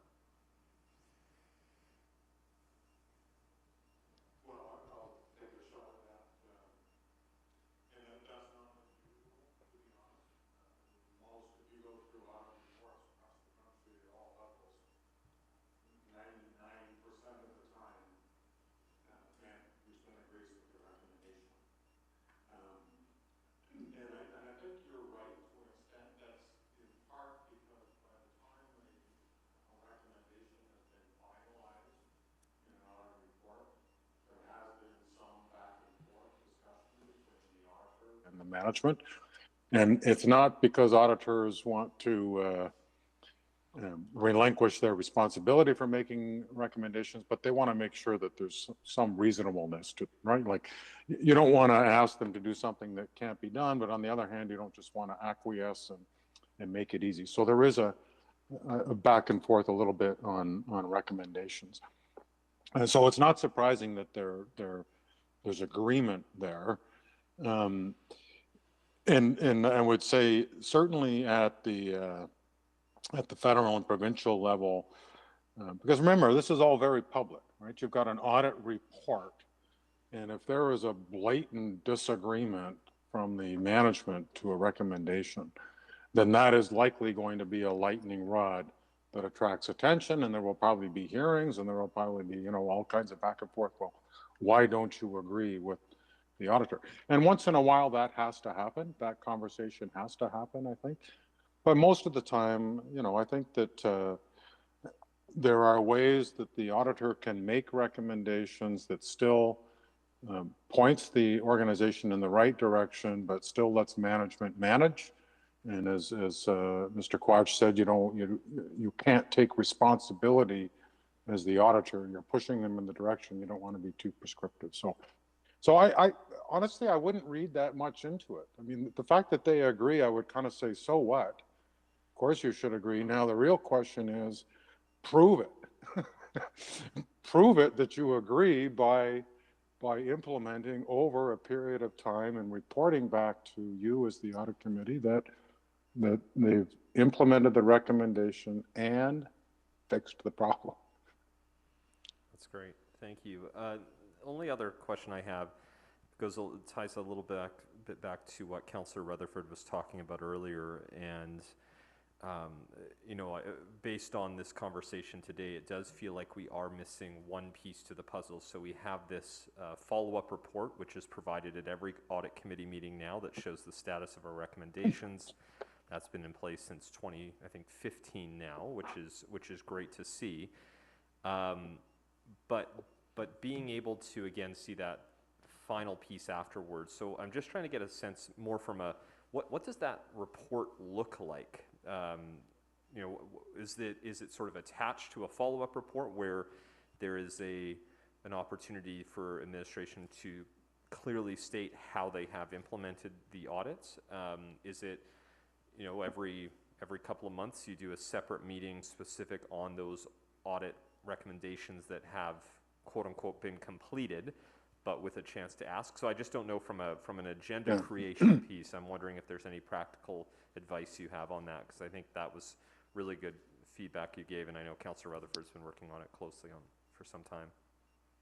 Yeah, I mean, I guess I would say there's no standard format for that. I mean, I think that really depends, and it might depend not only on the jurisdiction, but on the complexity of the program. But let me back up a little bit and say, first of all, overall, the city of Edmonton seems to be in a pretty good place. I mean, you've got an active audit committee, you've got a pretty diligent city auditor who actually gives you regular information on the implementation of recommendations. That doesn't happen in every jurisdiction. Many jurisdictions don't have that from their auditor. In fact, some audit offices have actually stopped the process of following up on their own recommendations because they think it's more appropriate that the oversight committee, the audit committee or the public accounts committee do that, and so that they want to invest their audit time into new subjects and let the oversight bodies deal with implementation of previous audit reports. Now, I think in the case of the Edmonton shop, internal audit standards require that he do some follow-up work for you. So just to say, I think you're a bit lucky to get that information, but one point, and I think somebody made it, the real question is, what do you do in a hearing when you've got this report? Right? If simply taking note of a received report is not exercising oversight. So if you're not, if you're not sort of upset in some ways, like tell us why you're 2 years overdue, or tell us why only 40% of the recommendations have been implemented. I mean, if you're not probing then you're not really demonstrating oversight. But now, as to, you know, what it looks like when somebody comes back with final closure and says, you know, we've done everything asked of us in here, I don't know. I think that's the kind of thing that, you know, it's a good thing for you to work out with management and with the auditor. And there's nothing, you know, we talked about cordial and cozy and so on, but there's nothing wrong with being collaborative. There's nothing wrong with working this out. We all have our professional roles. You know, maybe we need more than we're getting, but we're not trying to create unnecessary work either. So let's have a conversation about maybe what that looks like. And it really, when you think about it from a political science standpoint, it's really incumbent on management to come back to you and demonstrate that the recommendations have been implemented and the problem's fixed. That's not the auditor's role. He's doing you a favor by giving you information, but ultimately the accountability relationship is between council and the administration. So I think that's something you probably want to work out. And I'm not really even sure there's good examples to give you, because it might be very audit specific in a way. No, that's helpful. Just knowing there's not a best practice, I appreciate that. Yeah. Thank you very much. Those are all my questions. Thank you, Councillor Knack. Any more questions? Oh, sorry, Mr. Burrows? Go ahead. Thank you, Mayor Sohi. I actually have two questions, and one is I just want to dive a little bit deeper on Councillor Knack's question as it relates to kind of the pre-closeout of a recommendation. You know, I know, John, you had spoke very specifically and very passionately about, you know, kind of taking those long-winded recommendations that have, you know, some substantial amount of time before it's expected and recommended by management to be completed. I'm curious if there's best practices on how to operationalize that. You know, is it as simple as kind of challenging management to come back with, here's the discrete milestones and what we're going to do on those dates up until, you know, in your example, you were talking about the IT audit that has a sunset of 2024. You know, is it that simple, or is there some other type of best practice? And I ask the question because when you think about this, like the scope and breadth of an organization such as the City of Edmonton, or any city like ours, you wouldn't want to create a giant make work project either for, you know, our city auditor, who would I'm sure put his hand up and say, I need more resources if you want me to track these on an ongoing recurring basis. Because in our situation, we will have open recommendations for a substantial amount of time, which would give rise to a lot of work to continually track that. Likewise, I would be reluctant to want administration and management to do the same, to, you know, to focus more time on, you know, that as opposed to running the business. So I'm curious if there's best practices on how to operationalize that and also not make the audit committee 8 hours long 5 times a year. Yeah, well, there are, I mean, some jurisdictions use templates, you know, where they have a template that they expect management to fill out that does kind of what you just said. It elaborates on a large recommendation and breaks it down into specific steps with milestones and so on. And then they report back on, this is the concept of a status update, you know, that they report back on some regular basis as to whether those recommendations and those steps have been achieved. But in some ways, it is as simple as that. And I think your point is really well made. I mean, nobody wants to create red tape and administrative hurdles and forms and templates and all that kind of stuff if it's unnecessary work. And if it's really just pulling effort away from more important work. So in some ways, it is as simple as finding the easiest means possible to keep, you know, to have management break down implementation into chewable chunks so that you can understand what progress you expect to see over what period of time, and that they've got some simple way to keep you informed. So I'm not sure that there's a best practice in the sense of forms or templates or mechanics, but but keeping it simple and you know, keeping your eye on the prize. What ultimately is the purpose? It's that so that all of you can say to constituents, we received a report. Here's what we did with it. We took action and we implemented these recommendations. And if some weren't implemented, then there's an explanation as to why, because time does evolve and things do change. So I think I'm a bit rambling a bit here, but if you just think about good project management, all you're asking from city administration is to keep you informed against how they are managing and implementing complex recommendations, which really are, in some cases, big projects. And if I may add, sorry, Mr. Burrows, but we have to be mindful of timing too, because an audit gets completed and we have a recommendation. Let's assume it's a very complex recommendation. You know, we don't want, or nor can management actually go and give you the detail of what an implementation plan looks like and the minutia of the various actions they're going to put in place, because they haven't thought through it carefully. They may be able, from a project management view, give you some high-level actions that they will commit to. You know, whether it's, you know, we're going to create a project charter by X number of time, or within a year period after, we're going to implement that project charter. It's at that level rather than the minutia, because, you know, they just don't have enough information nor the time at that point to study it properly. And that's a great point, because I think, you know, the video that you didn't get to see because we ran out of time really does kind of make the point that oversight happens over a period of time. And you may have an initial meeting when the audit report is first released and you have effective questions and you understand and so on.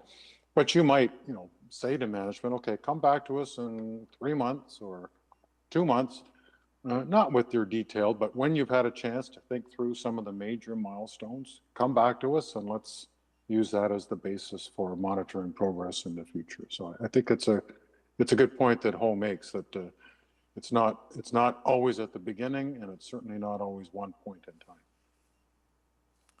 Thank you. The second question, and I think this goes back to a kind of a question that Councillor Rutherford asked around, you know, the ability for the committee to direct the city auditor to go and look at what is, you know, perhaps missing. I'm curious to hear more about this, because as I think about role and responsibilities for both Mr. Quach's department versus Mr. Corbold's department, our city manager, you know, when I think about, you know, the city auditor is really going out there and creating an audit plan to do work, and will conduct audits against a set of criteria and evaluation metrics to say, did you do as you said you would do? Did management and administration go and do what they said they would do? But if you start to direct a city auditor to go and look at what's missing, I'm not clear on what the criteria would be. To me, and perhaps I'm wrong, so I'm looking for clarification, it would be, isn't that the purview, nay, the responsibility of management to go say, hey, here's what we think we should do for our city. Here's what our city is missing. Here's, you know, in response to what, you know, the council or the mayor may say, we think that there is a perceived gap in this area. Management, you go and figure out, as opposed to city auditor, you go and figure it out. Yeah, I mean, this is a big conversation. I guess, first of all, when you use the words like the committee's ability to direct the city auditor, I'd be careful with words like that, because it could be perceived to be threatening the independence of the city auditor. I mean, there probably are circumstances in which the council can request special audits, but generally you're not trying to direct the work of the auditor. But that's kind of aside from the point. I guess I would say it in a different way. I mean, when the question was asked earlier, you know, do audits identify things that are missing? They can't, yeah, for sure. So let's say the auditor had decided they wanted to do a look at contracting procedures with the city of Edmonton, and they decided to benchmark that against 5 other cities in Canada. So, and this can be done. You you collect the, you know, the procurement practices in 5 other cities, and you stack up how the city compares. And that may or may not reveal things that the city is doing that others aren't, or vice versa. And I think that would be kind of you wouldn't direct the auditor to do an audit on procurement, but you know, in the course of audit, you might, and he or she might create criteria, like I said, around best practices. But I think that'd be totally different than if you were to say, okay, I want to figure out if City of Edmonton's social housing practices are as good as anybody else's. Let's ask the auditor to do that.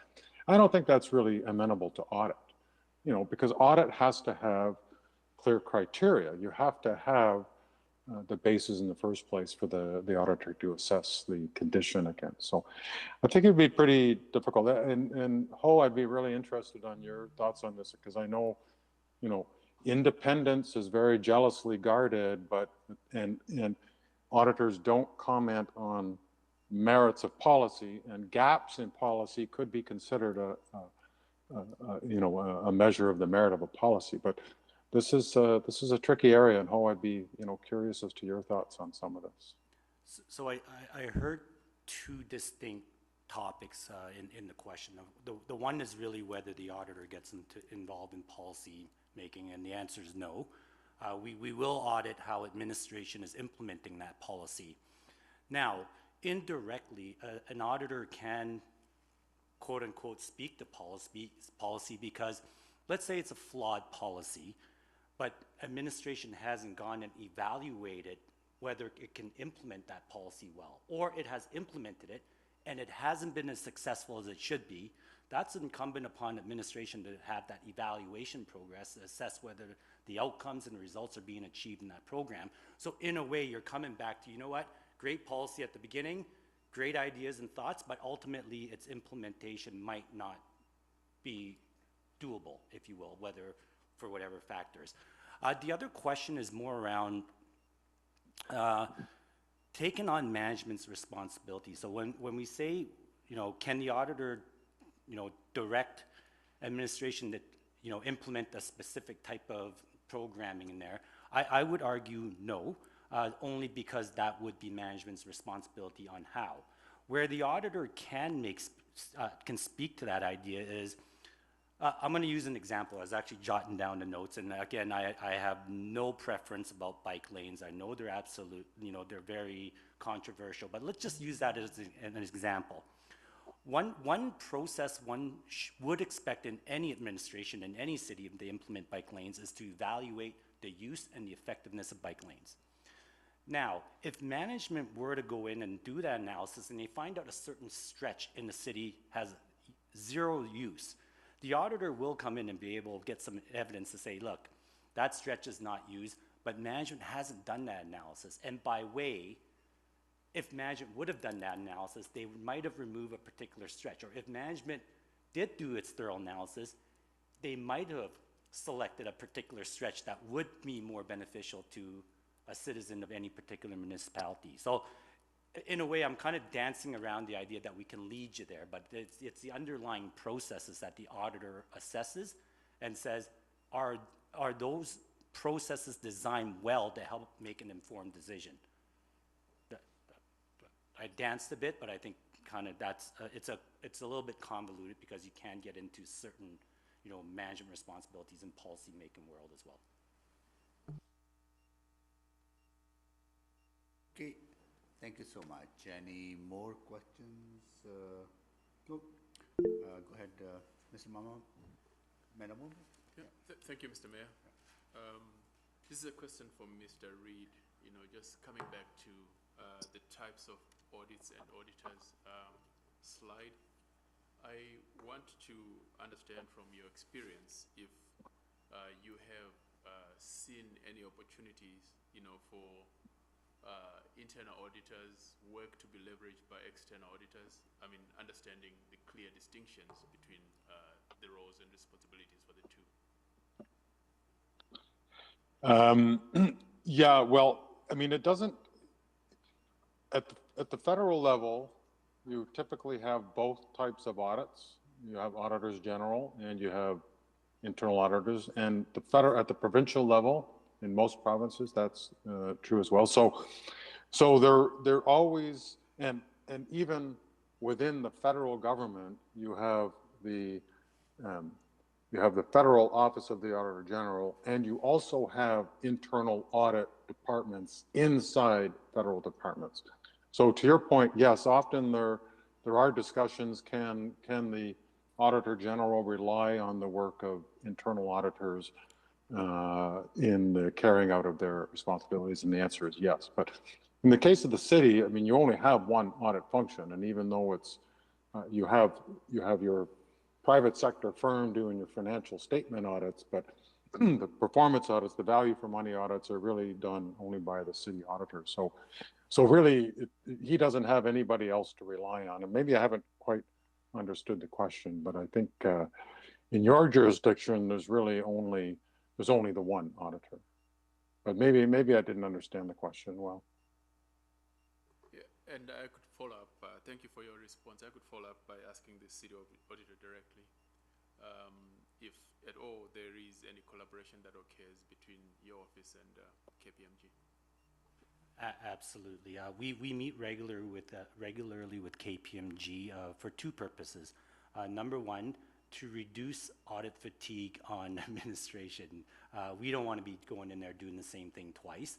And where there are opportunities for KPMG to leverage off of our work, they can reduce the amount of work that they need to deal with for administration. So not so much in the City of Edmonton environment, but in my previous role, we regularly did a payroll audit, the accuracy and completeness of payroll calculations.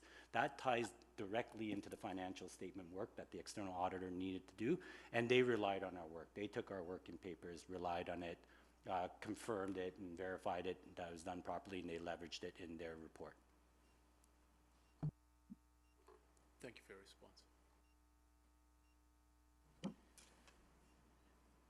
Any more questions? I do have one, and this is like I think this is to John. You made comments few times that recommendations, yes, one thing, but implementation of those recommendations, and then saying, have you fixed the problem? So what is the distinction between implementation and fixing the problem? What is difference? Well, I would probably need some specific recommendations in front of me. But say, for example, a recommendation is made and administration committed to implementing that recommendation. Isn't the implementation of that recommendation is fixing the problem? Well, that's the surrogate. Yeah, I mean, we assume that if a recommendation made is implemented as intended, then the problem is going to go away. But,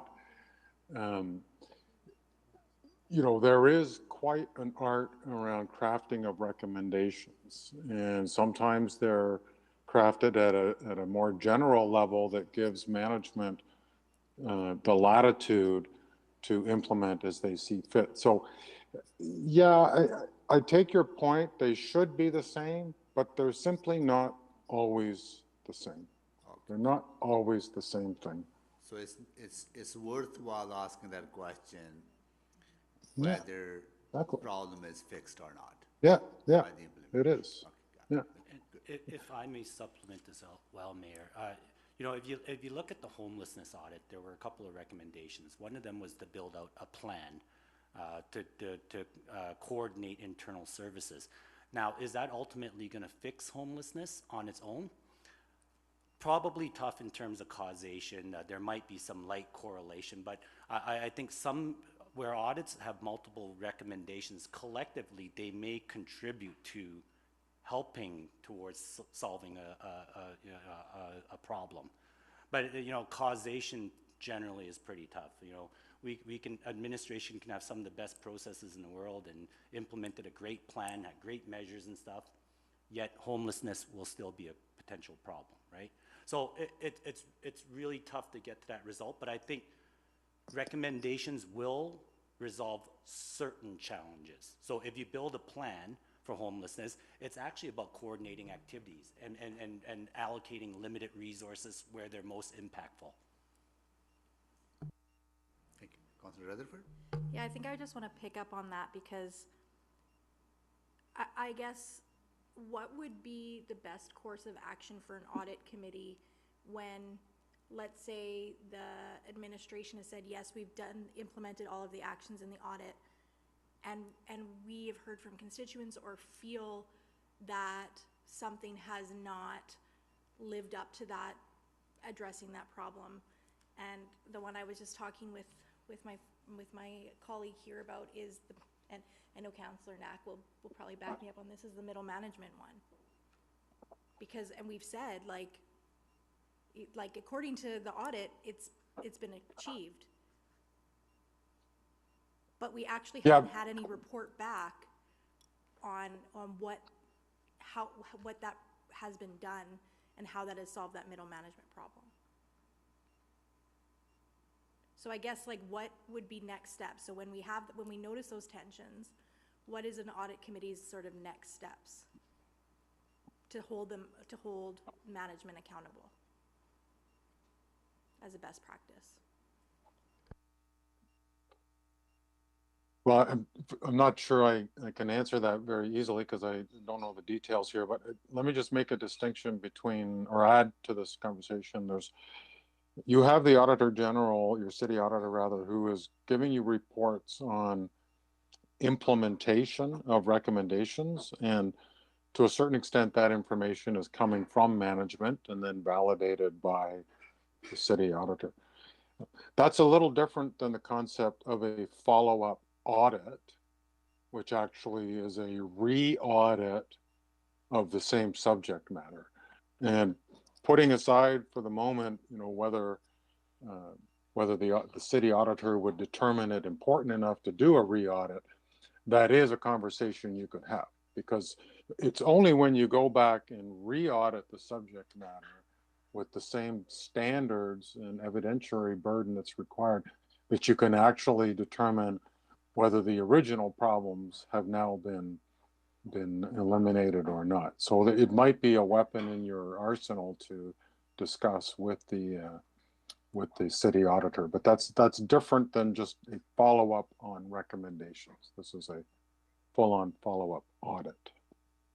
And if I can add to that, potentially outside of the audit world, if through an audit you have been exposed to challenges, and I'm not familiar with the audit of middle management, but if you've been exposed to challenges and you realize that there is an issue in some management of the city or the program, you can always refer that to the council as well. So you can write a report or the means that you have in your process to let council know that there's a broader issue that maybe goes beyond the mandate of the audit committee, but one that warrants being looked at further.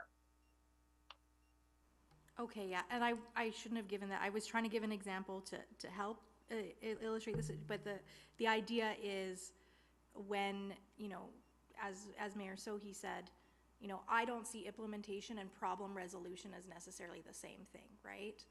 So with the example of homelessness, the problem is the uncoordination of our homeless serving services, not homelessness. So we won't solve homelessness with the audit, but has that problem of the coordination of services been addressed, right? And so even if it's implemented, the actions, it's us, I guess, when that report comes forward, that quarterly report, it's incumbent on us as audit committee to then actually ask that to the management and say, how have you seen better coordination, or those kind of questions. Is my understanding correct? Yeah. Yes. Yes, and one of the things I have heard from elected officials repeatedly about one of the reasons they liked being on audit committees or oversight committees is because they learn so much about how the government functions. They walk away from this committee with such a broad understanding of the jurisdiction they work in. And I think this might be one of those examples where an audit has revealed challenges, and the audit the recommendations of the audit might be implemented, but you're still aware that there are challenges there, and then may want to take your knowledge of that to do more as a counselor to correct the problem and ensure that the problem is fixed. Okay, and then my last quick question is that I noticed under good practices in focus is a report to council on the committee's work. And I don't think we're doing that right now, but it's a bit odd with our committees because any counselor, so even if you're not on committee, any counselor who's even not an official audit committee member can come to a committee meeting and ask questions. They just can't vote essentially, or right? So do you think that that mechanism is sufficient, or do you think that there's other values that come from reporting up to council?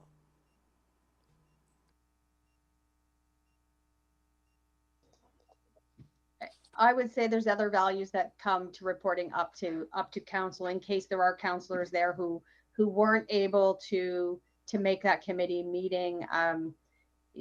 You know, your job scope is very broad. So I know that in as much as you might want to be at all of the different committees, sometimes you do have to choose your responsibilities. And that report doesn't have to be complex. It doesn't have to be time consuming for somebody, but just putting on record those things that ought to be on record, and those steps that you have taken as a committee. For what it's worth, in Calgary, the auditor, the committee routinely forwards most of the reports, if not all of them, at least for information, if nothing else. So that sets up on the consent agenda for every audit or for every council meeting. Thank you. That's interesting.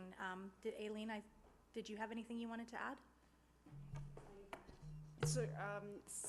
So hello, colleagues. Just wanted to say my name's Aileen Giesbrecht and I'm the city clerk. So just in Calgary, their consent agenda is a little bit differently, and I stand to be corrected, but I believe if a matter's been discussed at committee, it is then not rediscussed at council. So here in Edmonton, all reports that go to audit committee are also available to the public and to all council members. And just maybe to speak a little bit to, if I'm understanding the questions correctly, within the audit committee bylaw, there are 4 options when you receive a report from the city auditor. You can either receive it for information, you can either send it up to council with or without additional recommendations.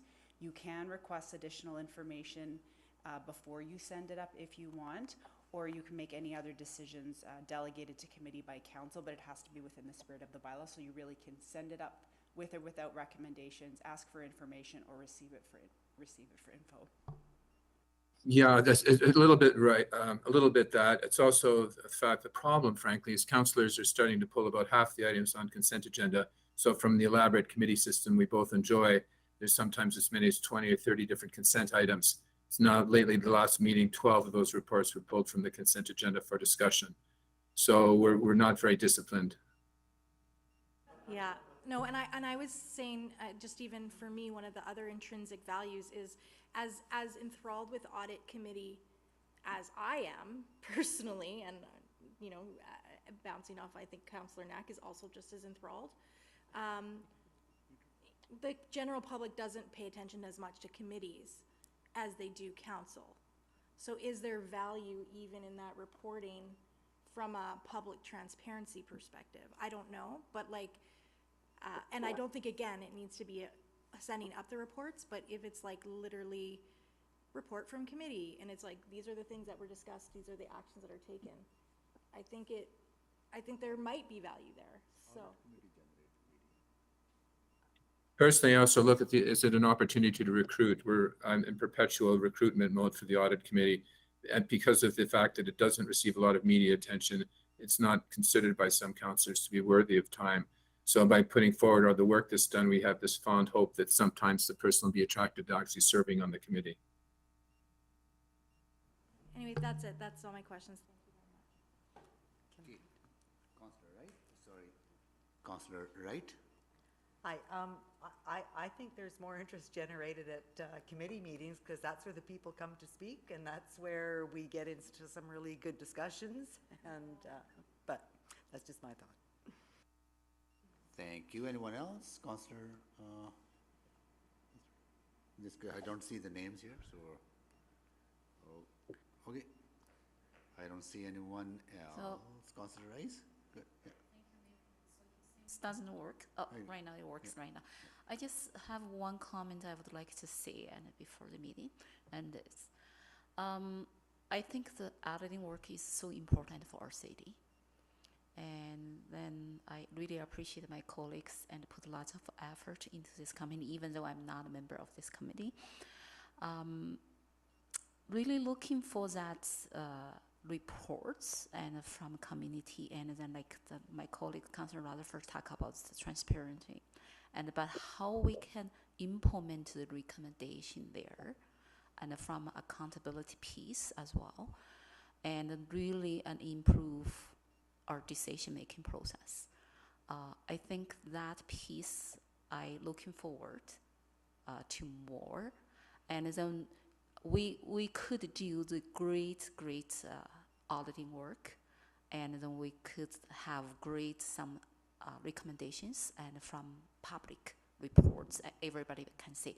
But the key point is there any specific key points or any key process strategies we can implement in the council, and to get that action plan to implement the reports, the recommendations from the reports. I think that is something I'm looking forward, and for more opportunity or more improvement, and for this council come out. But I trust, even though I'm not a member of this, but I respect and trust my colleagues will do a great job on it. Okay, thank you. I have one question. I hope and this ties into Councillor Rutherford's earlier question about the completion of the audits and the implementation of the recommendations, and some of the questions that council members have been raising at council meetings. It's about, say, pick the example of middle management audit. One thing that I have noticed is that I want to know if there are other practices out there. When we are talking to our administration, when we're in a council meeting or at a committee meeting, our city administration is present, but our city auditor is not present. Right? So if we have questions that pertain to some of those audit reports, but we're asking at committee meeting or council meeting, we don't have that perspective from the auditor about whether those have been implemented or not implemented. And in the case of, say, middle management, we don't get to answer that question or ask that question in that setting to the city auditor. We get to ask that question to city manager, right? Are there practices out there that city auditor participates more actively in committee meetings and council meetings as a part of delegation of city management? Where it emerges sometimes, at least in Calgary, is actually that nasty consent agenda again. Sometimes that report is pulled and the city auditor is on standby during the consent agenda roll call and is available, and periodically, I'd say 2 or 3 times a year, does answer questions as it pertains to those reports and its recommendations. So it's handled on the floor of council in that manner. Not perhaps the most ideal process, but it does accomplish some of the things that you're concerned about, Mayor. But that is only if you're debating a particular item from audit committee or a report from auditor. What I'm asking in general sense, when we're talking about issues, we do make reference to audits done by the auditor and the implementation. And in the budget context, we may have a lot of questions around okay, has this been done? Has this been done? But we don't get to hear the perspective of the city auditor in that particular meeting. That's what I'm getting. Not related to a specific audit report, but in general conversation about how the corporation is doing and how the budgets are done and all that. For what it's worth, that we don't do it, that hasn't arisen very often, frankly. If there's, I'd say 2 or 3 times a year, again, the city auditor is requested to present on a specific topic that's predictable on the agenda, will be there virtually or in person as appropriate. So it's rarely that it comes off as a spontaneous ask. It's a different way. It's news. Like, it comes a bit of a surprise to me that it happens for you that regularly. for whatever. It's a good question. I don't know why it doesn't happen more in Calgary. I don't know, across the country, John and Leslie would comment. Is there, what is, like, is there, or maybe would love to get your thoughts, our city auditor, like how do we kind of benefit from that perspective? Because like if it, at a council meeting, I'm asking questions related to item that you have investigated and you have made recommendations, and my constituents are not still satisfied, I ask that to city manager, but they'll give their perspective, but I don't have the benefit of your perspective on it. So I think the tough part is there are so many meetings, and I'm trying to attend the meetings more frequently per my evaluation conversation. But Eileen and I do connect every now and then. When there is a topic that's going to be raised that involves the Office of City Auditor, I do show up. For example, the specialized programming, recreational programming, was on my radar in terms of attending. So if there's some way, some mechanism of me being aware of a topic and needing my engagement, then 100% I'll show up. But you're going to see me show up a lot more now as part of my kind of performance development. Okay. Anyone else? Councillor Wright? And does it necessarily have to be you, Ho, or can it be one of your team members? Absolutely. The long-term plan for the office is to engage the deputy city auditors more often in these meetings and as frequently as possible.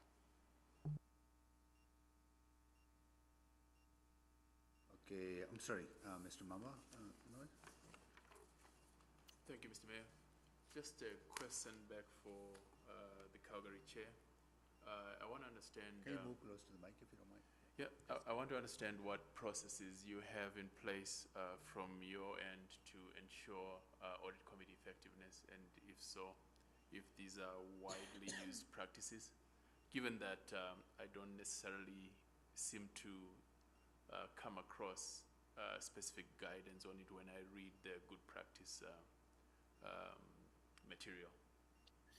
Yeah, thanks for the question. We probably are, I would maybe at an immature stage of development in that area. We do lunch and learns for citizen members. There's also new committee members, several of whom are in fact brand new councillors as well. And so we probably conduct once or twice a quarter a lunch and learn. So we bring in an expert from administration on a topic du jour to inform them about what the audit implications are for these activities. We have an annual performance review, which is pretty comprehensive, asking all audit committee members to sign up and fill out a lengthy questionnaire about their perceived performance of the audit chair, performance of the city auditor, the performance of the external auditor. It's a pretty comprehensive view.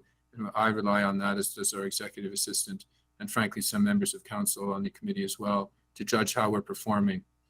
Are there best practices? None that I'm aware of, but I'm not necessarily the best authority on that. And again, my colleagues from Ottawa have probably looked at this issue a little more carefully. It's probably an area for improvement as far as I'm concerned. I'm just trying to think there's probably more we're doing to bring people along, but that's the best I can come up with off the top of my head. Does that answer your question? Yes, it does. Thank you. And Mr. Reid or Ms. Burns, are you able to share some thoughts on what this means for the good practices?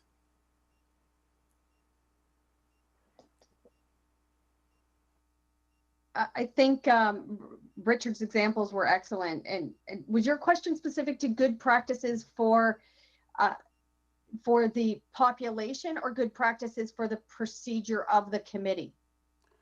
More for the procedures for the committee around ensuring that there is audit committee effectiveness. Okay, I would say where we see the weaknesses across the country where audit effectiveness falls apart is on the follow-up. And the key good practices for follow-up are some kind of action plan from management, so that you understand what management steps are to address the recommendations, and to have those recommendations implemented. And so ensuring you've got that, best thing for an action plan is that it's clear, that they have very clear milestones so that you can say, okay, you said you were going to reach this by this date. Have you or haven't you? That doesn't have to be a lot of additional work on administration. It's not about creating red tape, because when administration puts a plan in place to complete a project, they have some sort of plan. And the question that you're really asking is just share that plan or some details on that plan with you, with council. And then ensuring that there is a follow-up to make sure that it's not just one and done. They haven't come in there and told you, we're going to complete this, we're going to do everything, and then it's never looked back on. And it doesn't have to be a full follow-up audit, or doesn't have to be another public hearing about that audit. It could be just a report back. And then a review of whether there's any evidence that they haven't met that. And if there's satisfaction that it looks like all of that has been met, then perhaps that's it. But that's the key thing, really, where we find a major weakness is an audit is done. It is generally presented to council. Management says all the right things in that room, and then it's left. So that's why we said without follow-up, there is no accountability. Leslie, it's Ho here. Maybe I can do a mini sales pitch, but in our conversations in the build-up to the workshop, I think you'd mentioned that the CAAF does a maturity assessment as part of some of the services it offers, maturity assessment of Audit Committee or Public Accounts Committee. And you know, that's something, if there is interest, that I can definitely re-engage with Leslie and say, you know what, is there a part 2 to this? And I think that maturity assessment may provide some insights on, hey, how does the City of Edmonton's audit, how can it improve? Are there certain practices that could be implemented? And I think you might get answers through the CAAF through one of those exercises. Yeah, we can certainly do a deeper dive into that. And one of the reasons it is a little bit extensive, it's not just we have a glance and we tell you, is because the resources available to committees are very different in different jurisdictions and across the country. So we intentionally call the practices that we put out good practices rather than best practices, because you won't be able to have the same resources of your committee that somebody with a budget 10 times the size of yours will be able to have. But we have seen very effective practices with limited budgets. And we have seen very ineffective audit committees with large budgets, because ultimately it comes up to the will of the councillors who are in the room who want to have an impact. And we go back to the very beginning of why you all said that you ran for office and why you want, and many of you who addressed directly why you want to be on the audit committee. Nearly everything had to do with some kind of impact, making a difference, representing your citizens, value for money, improvement. And so that's what you're looking to finish that circle. So it sounds like your mindsets are all there, and a lot of the processes are in place to ensure that you're there. So as long as you're following that and ensuring that those recommendations are in fact implemented by working with management, I think you're doing what you need to do to be the most effective committee possible. So the idea would be to have another follow-up, particularly on the best practices on implementation, and has the problem been fixed? Follow-up, yeah, follow-up. Right. I see Leslie and John nodding, so we will get starting the planning on phase 2 of what this looks like. Got it. Okay. So that's it. I just want to know, anybody has any other further questions? No? Okay. Thank you so much. Really appreciate all the insights, and also thank you for extending your time. You were only scheduled till 3:30, but here we are close to 5 o'clock, right? So I really appreciate that. Yeah. We're happy we could help, and just to add to my closing statements previously, I want to say I really appreciate the tech that you have in that room. I didn't realize at first because you're in different squares. In my on my screen that you're actually sitting next to each other, but it makes me feel like I'm a little closer to you all when I can see your faces up close. Yeah, I know. We are pretty, So thank you to the tech team. we're a pretty collegial group. Not cozy. Excellent. Fantastic, and we're happy to support you going forward in whatever way would be beneficial. Thank you so much. So we received Have a this great- for information. Goodbye. Bye, everyone. All right. Good Bye-bye. luck. Good Best Take luck. care. Thank you. Bye-bye. Let Thank them you. sign off. Thanks. Okay. I'll move. Counselor Knack? Sure. Proceed. Or is there something? Sorry, sir, is there something else? No, I don't see anything else. No. Then I'll move for receipt of information. Receive for information. Okay, any questions for receiving the presentation or 3.1 for information? I am seeing none. Please vote. Sorry, I'll vote verbally yes. Just I'm a yes. Thank you, counselors. Thank you. We have all the votes. display the votes, please. It is carried. Private reports, motion pending. We are all adjourned. Have a lovely long weekend, everyone.